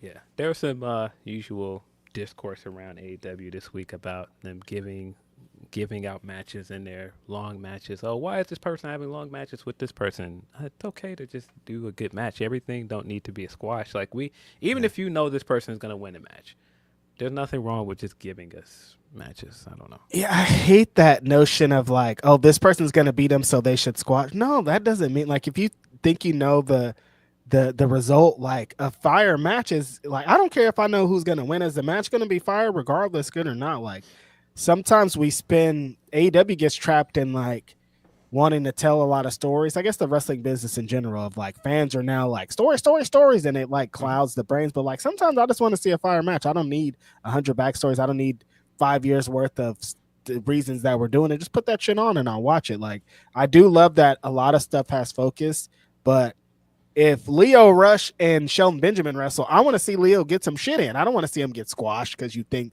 that Shelton's going to squash him. You know what I mean? Yeah, it's cool to just get matches. I don't know. Because there was some of that discourse this week again, like I said, but also this goes with what I was saying about, man, I'm so happy to see Ricochet out doing cool things again. I thought that main event was a lot of fun, and Ricochet looked fantastic. We got the return of your big homie, Powerhouse Hobbs, and man, he looked fantastic. Looks like he's in incredible shape. He worked very well with Ricochet. That spot they did with the moonsault was fire. Listen, man, they might have to keep this guy babyface, buddy. Listen, brother, we've debated on here many weeks on this Hurt Syndicate thing, and I'm like, the big homie in a suit standing next to those guys will look legit. But then I heard this week they were in fucking New Hampshire or something, like not even a historically famous wrestling place, and they're going crazy for Hobbs like that there. Imagine when they're somewhere else. Like, he got a big pop, he looks super confident, fucking huge. Nobody's surprised about that. That's not even a stat at this point. He's gigantic. It's like he felt comfortable. And then that too, like, beyond him, he should stay a babyface. Like, the Ricochet team, I never thought that was a thing, but like, they was kind of cooking, Phil. They looked great together. I like that shit. that was a fun match. The moonsault thing, and Hobbs puts his arms up as I'm like, yo, nah, hold on a minute. What y'all doing out here? This kind of hard. Yeah. I'm telling you, man, when I was sitting watching, I was like, nah, they might be onto something with this guy as a babyface. We haven't seen that in a while. He's been a heel for most of his run with the company. And the crowd was very happy to see him again. I think when they announced their surprise, a lot of us thought maybe it's going to be Ospreay. This is going to be how you bring Ospreay back into the fold. But I thought this was a good spot for Hobbs, and I thought he came out of it looking great. I talked about it on this podcast before. The first time I ever saw Hobbs was in a little gym in South San Francisco. It was an APW show. But like before the show started there, I just saw this giant black dude walking around, and he was connecting with legit everybody in the venue in the gym was like coming up to them. They had Will Hobbs shirts. Like, before I even knew who this guy, seen him in the ring, I was like, why does everybody here love this guy? There was something about him, something infectious about him. And then I saw him working. I was like, oh yeah, but like, beyond him being a monster, behind him being great, he somehow, for some reason, really connects with fans. And after he re-debuted this week, I was on Reddit, I was on Blue Sky, I was on Discord, all these different places, and everybody was like, so happy to see Hobbs. Great surprise. He's great. Like, he has this connection still, and he's been a heel for most of his run in AEW with these fans. And I think, like, I think we need to go move forward with this babyface thing. For some reason, people really connect with him, and we should try more with it. Like, we should go forward and see what happens. Yeah, I think he's just a nice and humble guy. Like, I know why, but it's like, it's just something about the guy. I think people just see something in him. I think people see greatness in the guy, and I think a lot of people just want to see him succeed. And so, it would be cool to see him with Hurt Business, but we've seen him in multiple factions now. I don't get nobody in trouble. Hurt Syndicate. Sorry, guys. Sorry. You don't want to get nobody in trouble, Phil. Hurt Syndicate. But I just think people want to see him do something different. That's it. I think that's part of it too. Mm-hmm. There's been there's been opportunities, and it's been like he's been presented like he should be a big deal and have a bigger moment, but he hasn't. And like, I just love that he's now connected to like the meat thing, which sounds crazy as hell as a sentence, but like them being like, he like represents something. Feels like a homegrown AEW star. Like, everything about him it makes sense as to why the fans will be behind him. So I think while I would love it, like standing up there, like giant in a suit's gonna look great, but also thinking of him as a babyface versus Bobby Lashley sounds fucking crazy. That sounds insane. I love it. So shout out to the big homie. He's back. He's fucking mad as hell in real life and in fake, all the lives. He's just very angry. So I'm happy to see him back. He did that fucking kick-ass second rope power slam that I've been pitching to him for like 500 years. It's an amazing moment. It was great. So happy. Yeah, he looked great. This is another reason I have suspicions about Ricochet doing his version of the Hidden Blade. Just the way that he does it, and he like clock and does the gun, kind of feels like a heel thing to do, doesn't it? Mm-mm. Even when he was doing it with Zack Sabre Jr. when he came out and he was teasing doing it, and I was like, this looks like a heel thing. Maybe it's because that was a heel thing with the Zack Sabre Jr. Like, the whole bit felt like a heel thing. Like, even the way he kind of moves, and he's like, you know what I mean? Like, he feels like there's a little bit of cockiness in there with the suit and everything, and just something about it. Like, I guess because also we connect that with Bullet Club, just like pointing the finger guns at people. So it was certain bits of this, and even like watching him backstage, and he had the suit on, and they were all standing around him, bullying him, and they were like, "Nah, it looks pretty good. This suit looks good." I was like, he might work pretty well with them. I'm like, Ricochet no, might suit work. does as a look fourth good member. on the homeboy. Yeah, no, Ricochet really might work. Like when they talked about potential members, I was damn, but Ricochet is such. But then immediately when I started seeing him and I started seeing him play a little bit of that heel thing, add a little bit of cockiness to it, and seeing him in that suit too, I'm like, wait a second, I think this could be it, honestly. Maybe that's just to throw us off and make us think that he's going to join them, but might not be a bad idea. When the four of them were standing together, I was like, nah, this looks kind of hard, man. Hold on. Mm-hmm. Yeah, for reals. I'm like, yeah, no, Ricochet looks like he fits in there, and like he team balled too. Like it all just I feel like I think this is a bit, dog. He's in. Nah, man. When Bobby came at the end and was adjusting his collar and stuff for him, like, nah, man. Mm-hmm. Might work, man. I might And be then on board like with it. seeing Ricochet with the big homie this week, like him in some fun matches next to Bobby Lashley, dog. That's some money to be made around here. So yeah, Ricochet's recent things, I'm like, he might have convinced me to be the one. I don't know. I like it. It could be like Phil saying, they could be throwing us off, but they're doing a great job if they are. Yeah, we've heard for the longest that he needs a manager too. Him with MVP as his mouthpiece. It might be a bad idea. Sounds like I'm in. Like if MVP's talking for him and he's doing this, yeah. Shit. Yes. Yeah. The opening segment was very strange for me, by the way. It seemed like something was missing. Like they did all of the Hurt Syndicate stuff and they were standing in the ring menacing. And then Swerve comes out and he's like doing he's got the chain, and then they were just like full gear. Bobby Lashley. And I was like, okay, was he supposed to say more? Did something get cut here? It was weird. It felt like they might have been. I'm like, they couldn't have been short on time. It was the beginning of the show. Like what happened? What happened? I didn't really understand what was going on. It seemed kind of sudden. It was weird. Yeah. I didn't know what to make of that. I just thought about it now because I brought up the Hurt Syndicate stuff. But again, like Phil said, that the Hurt Syndicate group song with MVP, Westside Gunn, and Smoke DZA is fucking fire. Yeah, it very much fits them. I love Bobby's new theme as well, but this fits them very well. A lot of good music out there. But yeah, super chats, humper chats. Yes. Let's get into some of those. Hey, what's over there says Ibu has a point, but WWE has the infrastructure and popularity to support that when we're talking about the WWE ID thing from earlier. And the getting athletes. Yeah. Van Twinblade says, how many sporty McBall... No, that's exactly what I was trying to say, that they kind of had infrastructure.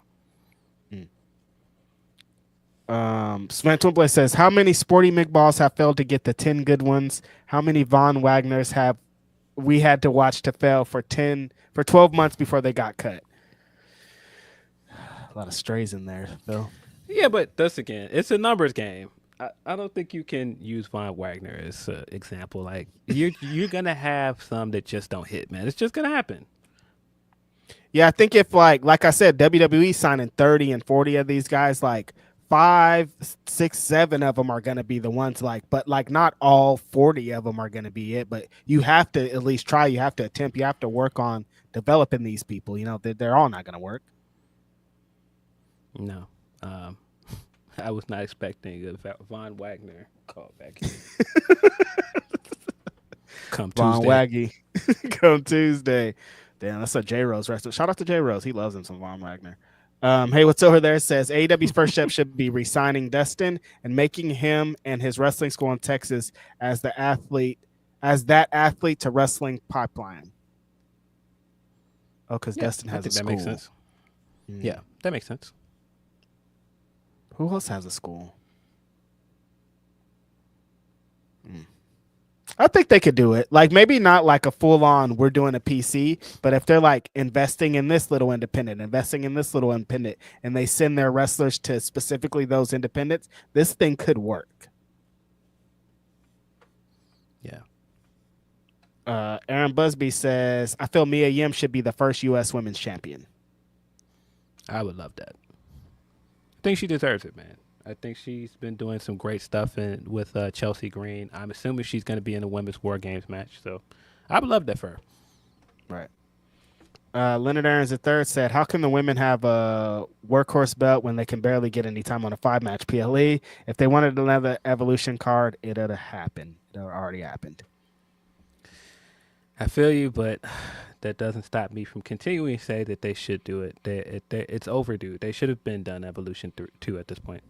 It doesn't make sense at this. Like, you have all these avenues and outlets. Like, dude, do it. Like, you've been selling out shows. Like, you would have sold it out at like. I'm confused. Yeah. Hey, what's over there says Hiromu better call out Darby after Tag League, or I'm gonna be pissed.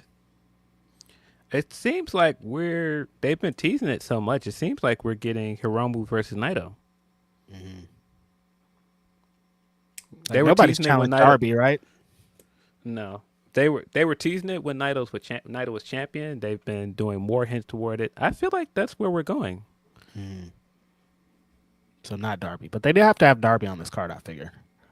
Yeah. Hey, what's over there says the fact that Kid could have Kenny and Kingston on his jacket is crazy, and Bullet Club War Dogs really have elevated Gabe, Clark, and Drilla by a mile. Yes. No, it's done wonders for Clark as well.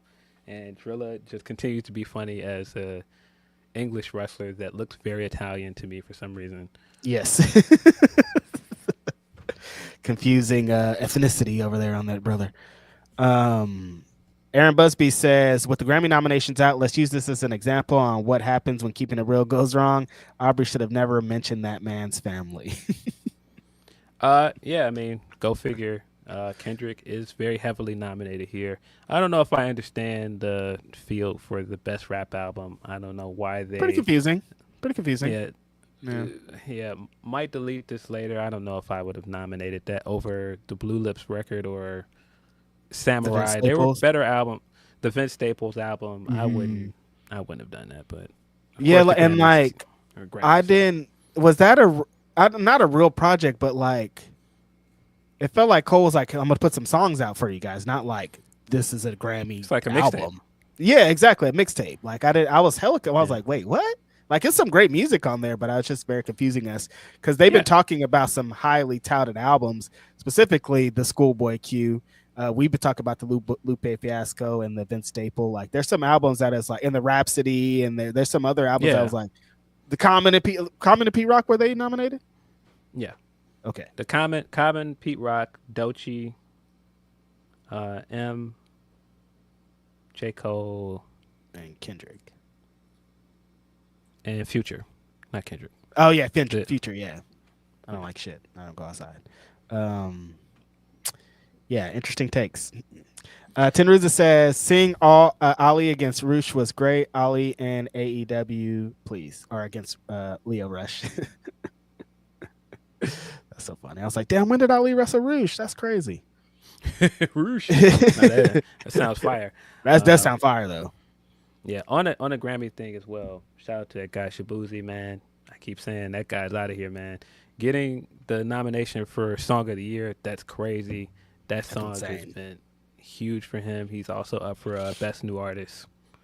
Man. Also, shout out to Doechii too, man. Like I think a lot of people were raving about that Doechii album and just how big this year has been for her. Out of those names in the best rap album, I kind of want her to win. That would be really dope if she wins, especially off the critical acclaim she's gotten off of this album and just being a dope artist. Like I think that's really dope for her. Yeah, I wouldn't be surprised if M wins though. I would not be surprised at all. Make Buzz be happy. Hey, what's over there says, wouldn't be surprised if Kenny shows up at Maple Leaf Pro, maybe versus Alexander or Speedball. I think eventually. I don't know if I see that this year. Like, when is the next Maple Leaf Pro show in anyway? I don't know if they've announced it. Yeah, but the way that Scott D'Amore has been talking about Kenny and how much he enjoyed working with him, I definitely see Kenny showing up there. That's exactly what I was about to say. That was like the groundwork that Scott D'Amore's like, no, I had an amazing time when he came over to Impact. He is great. He got great ratings for us. What? No, never say a bad word about Kenny Omega. And like Canadian, like it all makes sense. Like, yeah, I definitely would expect to see him make an appearance in the next year. Maybe not like ASAP, but he'll be in there. Yeah. And Devil Kazuya 27 says, will we get a fifth Bloodline member for War Games? Which we talked about a little bit. It sure seems like we are, based off of the segments we got this week, and the opening match to Crown Jewel. Yeah.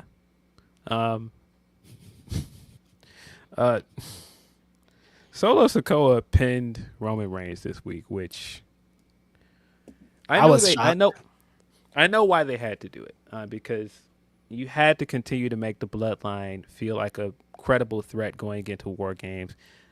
You couldn't just have Roman come back and just continue to beat these guys every week, or else there's no reason to do the match.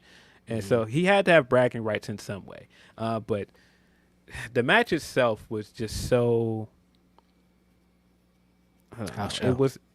it wasn't great. And so when I was sitting there and then the end result was Roman got pinned, I said, oh, okay. But I understand it. The booking makes perfect sense because you, like I said, you got to build to this War Games match that led to Sammy coming. They're lucky that Jacob Fatu's out there because he don't care about nothing. He be working 1,000% no matter where it is. He be saving a lot of these segments. So like, oh, Jacob's here to work. He's having fun. Yeah. But yeah, man, they're fun to watch at least. I think Solo continues to come into his own. He's pretty funny. When he showed up to Raw with the tickets and the shirts, like, no, I'm here to see the show. I got tickets. He did some other stuff last night that I thought was really funny as well. But Jacob's the guy out of that group. We all know it, man. And that's kind of the point at this point. Like, we all know it's Jacob. But, yeah, Solo picked up the win here. Afterwards, Sami Zayn came out to help, and then they did the "oh no, I didn't mean to kick you" bit, and that got over very well. But man, what a pop for him! Like that's the thing with all these Saudi shows, they love Sami Zayn, man. Brother, man, when he came out, and he's slowly walking down with the mean face, and the crowd's just like going absolutely insane, crazy visuals. Yo, Simeon is correct. When you look at his track record, Solo Sikoa has pinned John Cena, Cody Rhodes, and Roman Reigns. Wow. That's crazy. Wow. That's insane. He pinned Cena and Roman Reigns. That's insane. And Roman's been pinned by like 3 people in the last like 4 years. Yeah. He's only the second person this year that's pinned Roman Reigns. That's fucking crazy. Current champion and Solo Sikoa. So yeah, they're building. This guy is being built up. Like they given him like kind of like what we're talking about with Shota. They've given him like they're throwing him in the deep end. Like they're like, this is the guy. We have him beat our biggest stars. Like we want you to believe that there's a threat to the OG bloodline. Yes. Yeah, we got the stuff this week on Raw of, is Sammy with us or is he against us? Sammy's like, how can you be thinking about teaming with this guy again after everything he put you through? You shouldn't want anything to do with him. Has he even really apologized? Has he even changed? And he has a point. Then we get to SmackDown and that's just thrown out the window because why do they keep doing this? Raw, they give us some idea, and then SmackDown that didn't matter. I'm like, what's going on here? I get you're supposed to feel like these guys are they're in a tough situation because like it's tough to still trust Roman Reigns, but also it's like, hey, I am really friends with Jay and I want to help Jay. And so if Jay's in trouble, I'm going to help him. But everybody else I'm kind of looking at, oh no, I'm looking at Jimmy sideways and Roman, I don't know about this guy. So the stuff from SmackDown where Solo comes out and Roman now has an OTC shirt with Yeet on it because why not? Yes, Yeet. Yeah. Roman comes thought out. they was gonna let and- that go, Phil? You thought they were just gonna throw Yeet out? Come on. They've already burnt it to the ground. They have to spit on its grave too. Come on. Yeah. So Roman comes out to challenge Solo to a one-on-one match. Says he wants to settle this once and for all, and he wants to prove once and for all that he is the only tribal chief. Solo kind of laughs at him like, "Why would I take that match? You have nothing I want. I have the Ulafala. I have the tribe. You have nothing." And then he flips it and says, "I challenge you if you can find 4 people that want to team with you," which is pretty smart on Solo's part because it's like, hey, you've burned all these bridges. Can you even find 4 friends? Mm-hmm. So, yeah, I challenge you to a match. If you can find 4 people that'll wrestle me and my 4 members at war. And then Roman does that De Niro, like, squint face that he does where he's just like, "Are you talking about war games?" And he's like, "Yeah, war games, but you won't." And he says, "Well, I'm looking. You got 4 members." And he's, "No, I got 5 members, counting Sami Zayn." But that's to make the reveal that Sami is not on his side, and that leads to the reunion of the OG bloodline with Jimmy and Jay and Roman. They do the reluctant look at each other, and then they all put the ones up. Mm-hmm. Cool way to end SmackDown. I like the build to this War Game match for the most part, but bits of it have felt a little rushed because we got to get to this point. We got to get to that point. But Roman has not apologized to anybody. He's just continued to go, "Well, I need your help, guys, because I'm getting beat up." And Roman has been getting beat up more than we've seen him get beat up in years. And so... But not enough to warrant everybody's coming back without apologies. Like, everybody just like, "Yeah, okay, we'll help you because I like this guy. I like this guy attached to you." Well, it makes sense for Jimmy because Jimmy was always going to follow him no matter. Yeah. He was down no matter what. Mm-hmm. But then also, Jay is just looking at it like, "I'm here to help my brother." Mm-hmm. Like, no matter what, that's my brother. We're blood. And so if he's in trouble, I'm here to help him. And then I think in turn, Sammy's like, well, if Jay's in trouble, I'm here to help Jay because Jay is my brother. And so I think it's all like they're reluctantly in this for different reasons, but they still haven't really mended the fence because Roman really has not admitted that he was wrong for any of the stuff he's done or apologized to anybody. Right, like Jay should still be waiting for an apology from Roman, and Sammy they definitely need like you to make up for this. Not just one SmackDown promo is gonna stop the hurt. Yeah. Now I do think they've done cool things here, like when Jay came back and he says, "Well, I'm gonna help you, but on one condition: we're equals. I do not follow you. We're all equals."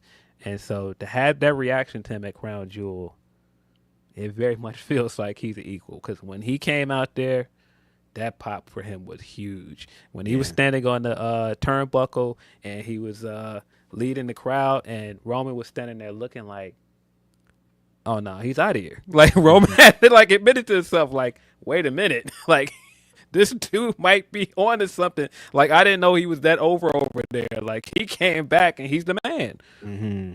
Yeah, just like he can't admit he can't do what he was previously doing, be like, "You guys ain't nothing." Like they became something without him. Yes. He was champion. He would be still champion if he didn't get dragged into this mess with Roman. So but it works. Jimmy still is the comic relief, but man, I continue to say that, look, man, as much as I think they've run this Yeet thing into the ground, they've done a great job of making Jay into a star, man. Superstar. He is very much over, man. Every time I click on a social media, it's like Jay Uso gets a gigantic pop in new random place, and like every time it's people going absolutely mental for him. Yeah, but yeah, we got I thought, like I said earlier, that we were going to get the 4v4. I thought this was just leading to the original 4 members getting back together, and then they're going to take on a new bloodline. But this segment last night makes me think there will be a 5th member for both teams, and I don't know where they could go with this. I think there's a good chance that Hikuleo might join the babyface team because we're all expecting him to join the heels. The heel side. Maybe he's going to join the babyface team. Maybe Lance is going to join the other guys. I don't know. I'm trying to think, like, just with that story they were telling, like, Jimmy's here because he was always down. Jay's here for his brother, and Sammy's also here for his brother. Like, are they gonna have somebody that's down for Sammy?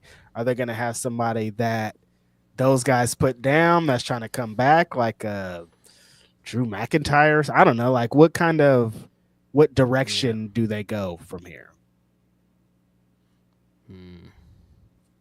I have no idea. Because I feel like they're not gonna bring in a new like Hikuleo or Lance to the babyface side, because they still have one more story to tell with the guys that are here.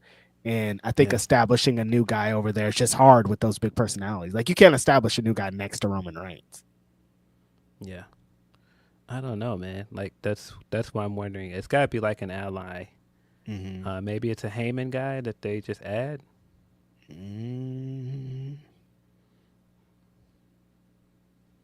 It's a Heyman guy. Heyman guy makes me think Braun, but why would Braun team with them? Why would he? Yeah. Because he's down with Heyman? A-Shock, that sounds absolutely nuts, man. I don't see that happening, but can you imagine? A-Shock is saying, if Heyman shows up in the next few weeks and it's like, well, I got a guy, I don't know if you're going to agree with him. And then it's Punk. Oh, my God. That would be nuts. I don't see that happening. No, probably not. Yeah, it's going to be a mystery because, like I said, Cody and Kevin are tied up. Like, they would be people I would potentially be in those spots, and they're already tied up. In the build to this, I thought maybe Kevin, but like now how Kevin is crashing out, there's no way he's going to join Roman. The way he's been going off, there's no way he's joining Roman. Yeah, I think there's a good chance that I said before, no way, but based on where we are, maybe Rock is the fifth member for the other team. For the Hills? I even if we don't get Rock as the fifth member, I do think we're going to get Rock at Survivor Series. He'll be there. I do think that's the next time we see him, and I do think he's going to attack Roman. I think Roman is finally going to get the Ula Fala back, and I think afterwards The Rock is going to attack him. And that's how you set up The Rock and Roman at WrestleMania? Question mark. I think that has to be the direction. I know that you could possibly do like a three-way with Cody. I don't think they should do that. I think they should do the one-on-one match with Rock. He has all the reason to have issue with Roman, by the way, because he didn't lose at WrestleMania. He did his part. Right. He won the tag match. He pinned Cody. So it ain't his fault that they lost at WrestleMania. Right. That's Roman that lost. And not just that you lost, and then when I came back in Atlanta, you're now chummy with this guy that disrespected our family, that took your belt. Yeah. And now you're going against this new crop of our family. Like, what? This doesn't make sense at all. You're siding with him against the family? No, I don't like none of that. Either he's gonna show up at Survivor Series or attack him, but now that I think about it, it makes more sense for him to attack him at Royal Rumble. Oh, yeah. 10 years ago at Royal Rumble, Rock raised his hand very awkwardly and got booed. That's right. I think they're going to play it up and have him raise his hand again at the end of the night. And he's going to attack him. Rock bottom. Yeah. But then that means that Roman wins the Royal Rumble? No. I went too far. I think they should just pull the trigger and do Rock versus Cody at Rumble. Oh, okay. Yeah. And that's where Rock shows up. Where's the Royal Rumble? Cleveland? Indiana. Yeah. Indianapolis. Okay. But yeah, I expect to see. Yeah, I feel like he's going to show up at Survivor Series, though, and maybe do the match at Royal Rumble. But also, he could maybe do no matches. Because he's talking about having a busy schedule, and, like, he's in a lot of fucking movies, you guys. I don't know. Yeah, I don't think we're going to see Rock wrestle until if he's wrestling again, it's probably going to be at Mania. Right. I don't think this is going to be a thing where he's wrestling in between there much. That's why I find it so hard to believe that he's going to be in the War Games matches. The only way I could see him being in the War Games match is where he just comes in at the end and just clears house, and that's He's the fifth guy. He comes in and beats everybody up, and that's it. But like being in this dangerous match, nah, I can't. I've always said that doesn't sound believable at all. He needs to be in the most controlled environment, and that's too uncontrolled. Like anything can happen. For the second year in a row, you got a chance to do this dream match that people have been begging you for. You're not going to put this guy in this crazy hardcore style match where you could possibly not get that match again. Somebody could accidentally step on his foot or something. Like, nah, we're good. We'll just wait. I don't see it, man. I think that's why I said it's a chance that he might show up and maybe help them clear house, but like actually being in a match and wrestling the whole match, no way. Nah. I don't see that at all. He shouldn't.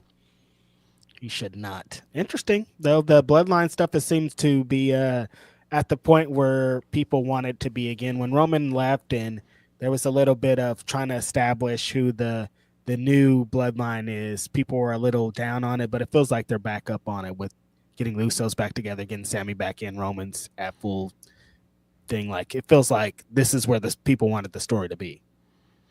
Yeah, I think this has worked out in the long run. I think they did a great job of building Solo up from April on to get to this point.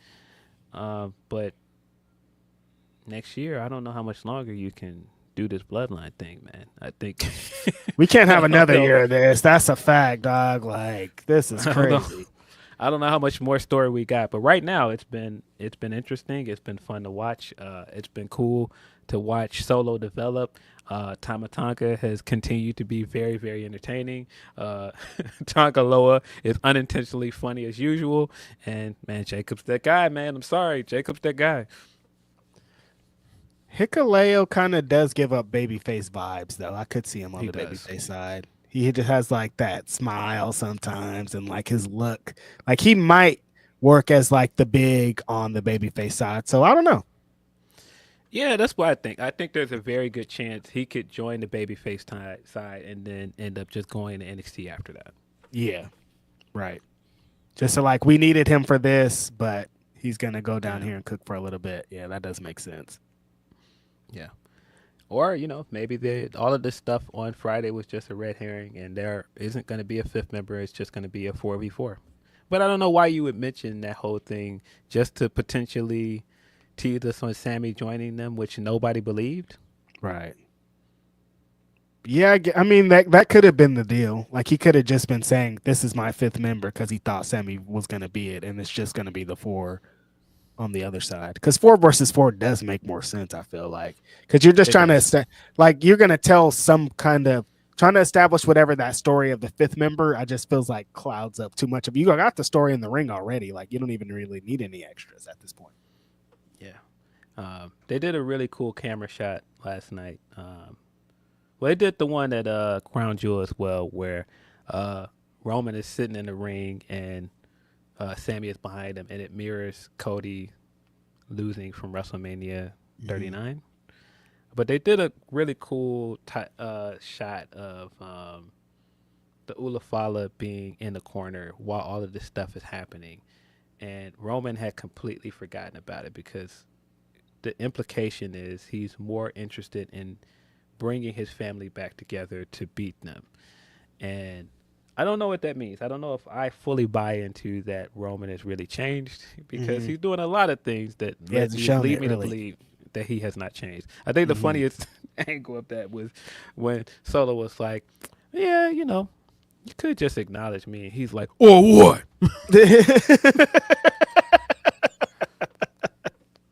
Roman is really good at his bits, though. That's the thing. Like, he was shoved down our throats, but, like, when he does his thing, it's great. Like, it's entertaining. It's Roman. He's in this position for a reason. Yeah. I do wonder, though, if you aren't doing this Rock match at WrestleMania, what are you doing with Roman? One-on-one match with Jacob?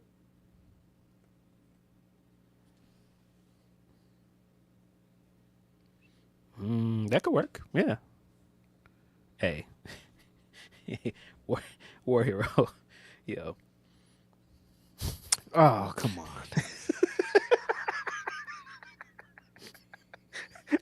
Like, I know who wants to be the fifth man. Listen, if if all of this is leading to the day of, and Jay's like, no, I got just a guy. I'm going. I got him, and then he comes in with his sunglasses and everything. He's like, nah, I got a guy, and they're all looking around like, where is he? And it just hits the music. Get live. He's like, yeah, it's me. He comes in with the Rikishi. The fucking spotlight comes down on him. I'm here. Y'all need a fifth member? Please don't. Yeah. I need a fifth member. It's me.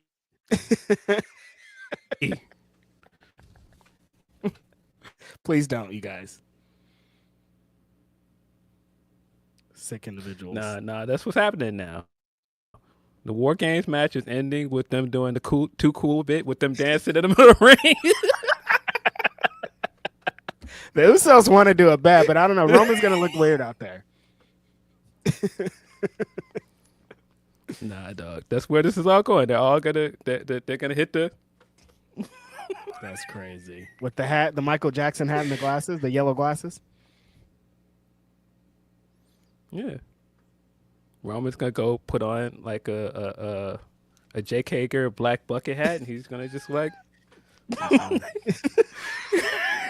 bucket hat. Oh. Hey, I thought y'all liked that hat.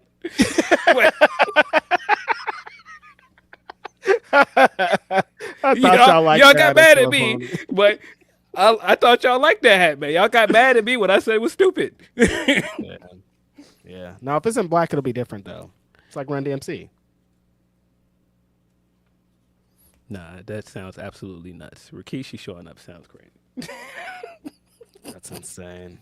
I would love it for the bits. I would laugh very hard at it, but I don't think that's happening. Please don't. Don't listen to Rikishi, you guys. WWE staff. I know he's in y'all ear like, what if I was the mystery guy? Like, I have the most connection to all these guys. I'm their dad. Listen, man, y'all want some WWID folks over here? I got some wrestlers over here in my school, but just do me a solid. That's a fact. He got a bunch. Let's get into some super chats before we move forward. Rafael Garcia says Shooter / Pac would slap like crack if Shooter or if Pac was the one representing therapy CC over there. We just kind of want to see Pac in New Japan in general, I think, right? Yeah, nah, I would love to see that.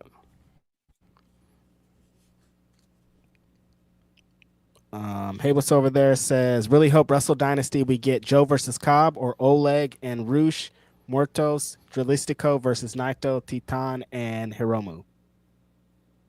Nah, dog. Joe versus Cobb. That's a match I've been wanting to see for a minute.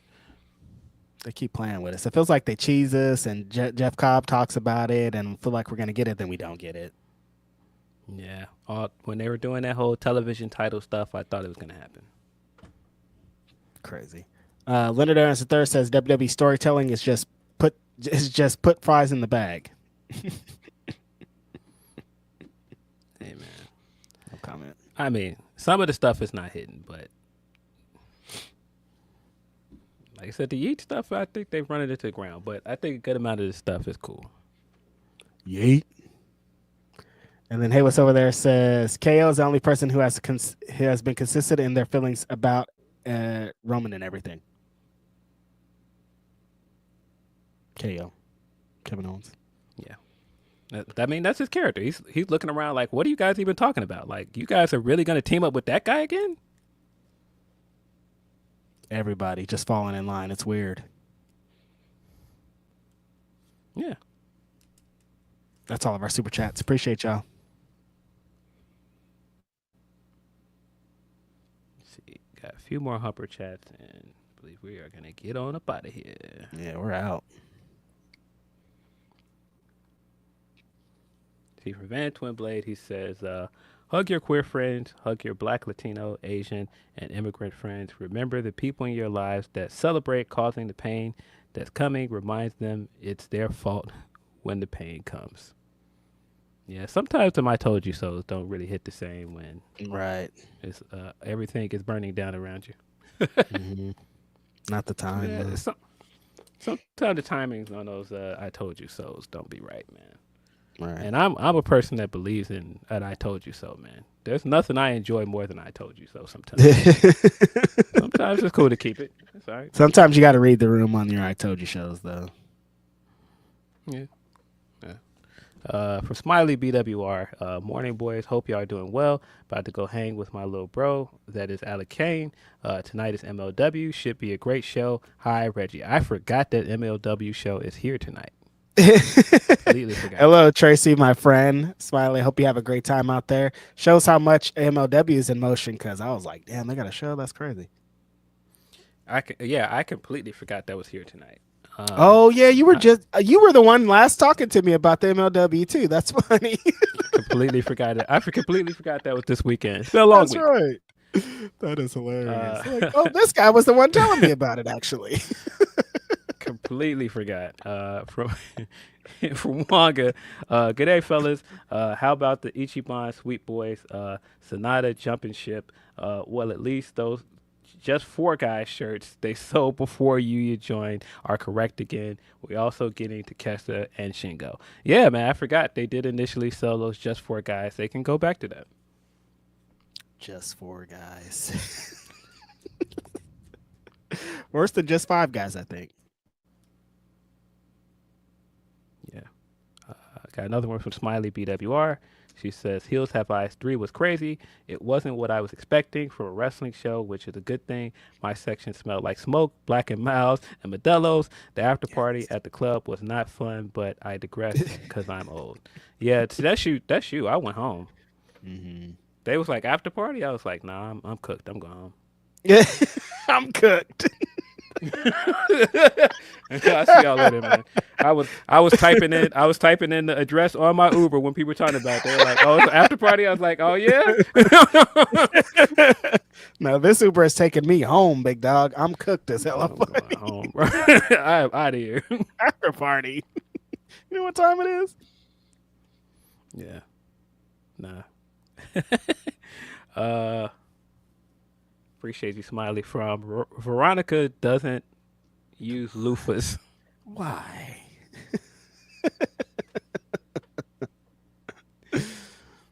The mix of bits here is very funny, man. Veronica doesn't use loofahs. What's good, fellas? Do y'all think Statlander is the one that beats Mercedes? Also, why is Mercedes suddenly berating the Brick House? Because she lost the match last week. Because she sent her out there to soften up Statlander, and she lost.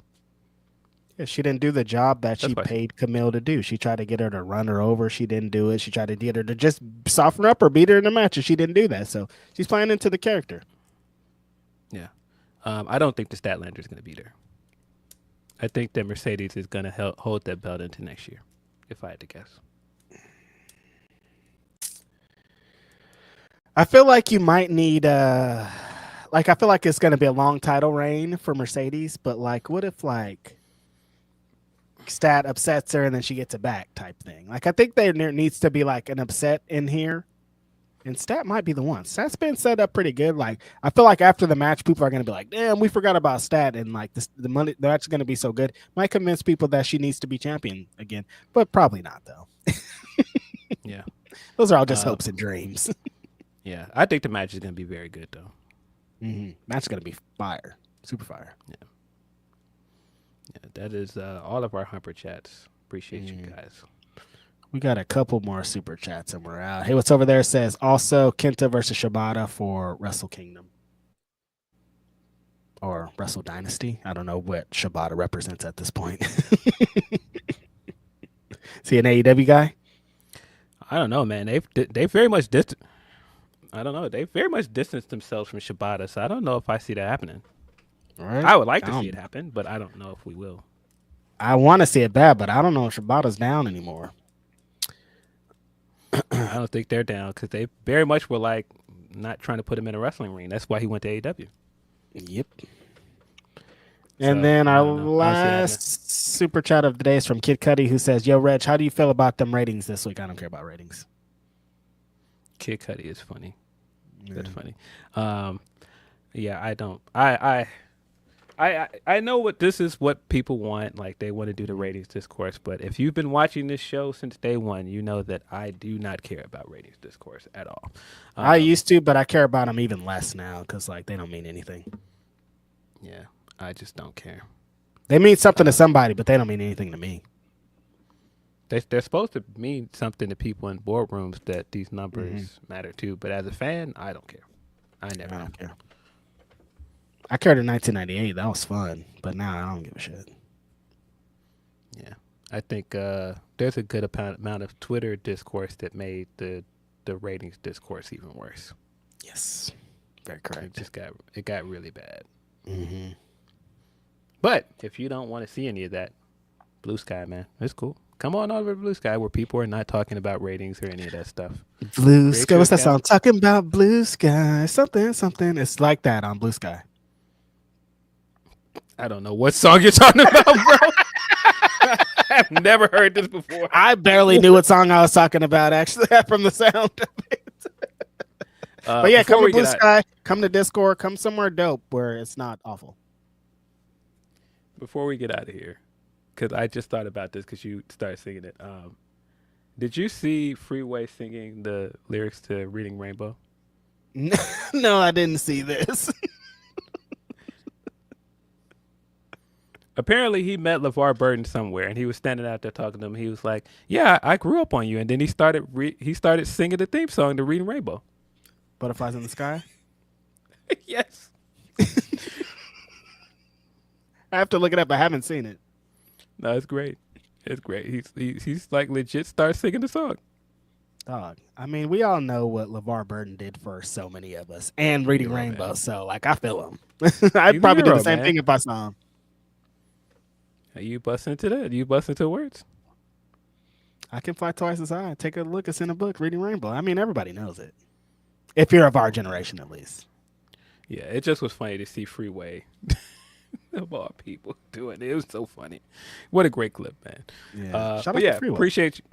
Yeah, shout out to Freeway. Glad he's in good health. He had some Yes. health scares at one Complications. point. Mhm. So I'm glad he's doing well. But yeah, appreciate you guys. Shout out to all of the people that have continued to support us. Again, this has been a fun one, even though this hasn't been the best week. But No. if we could give you any entertainment out of this week, I hope that it helped you, man. And Yes. if you're not upset about this and you just wanted to sit and listen to us talk about wrestling, then I'm glad you showed up. Yes. Appreciate that. Yeah. Because you didn't have to. Yeah.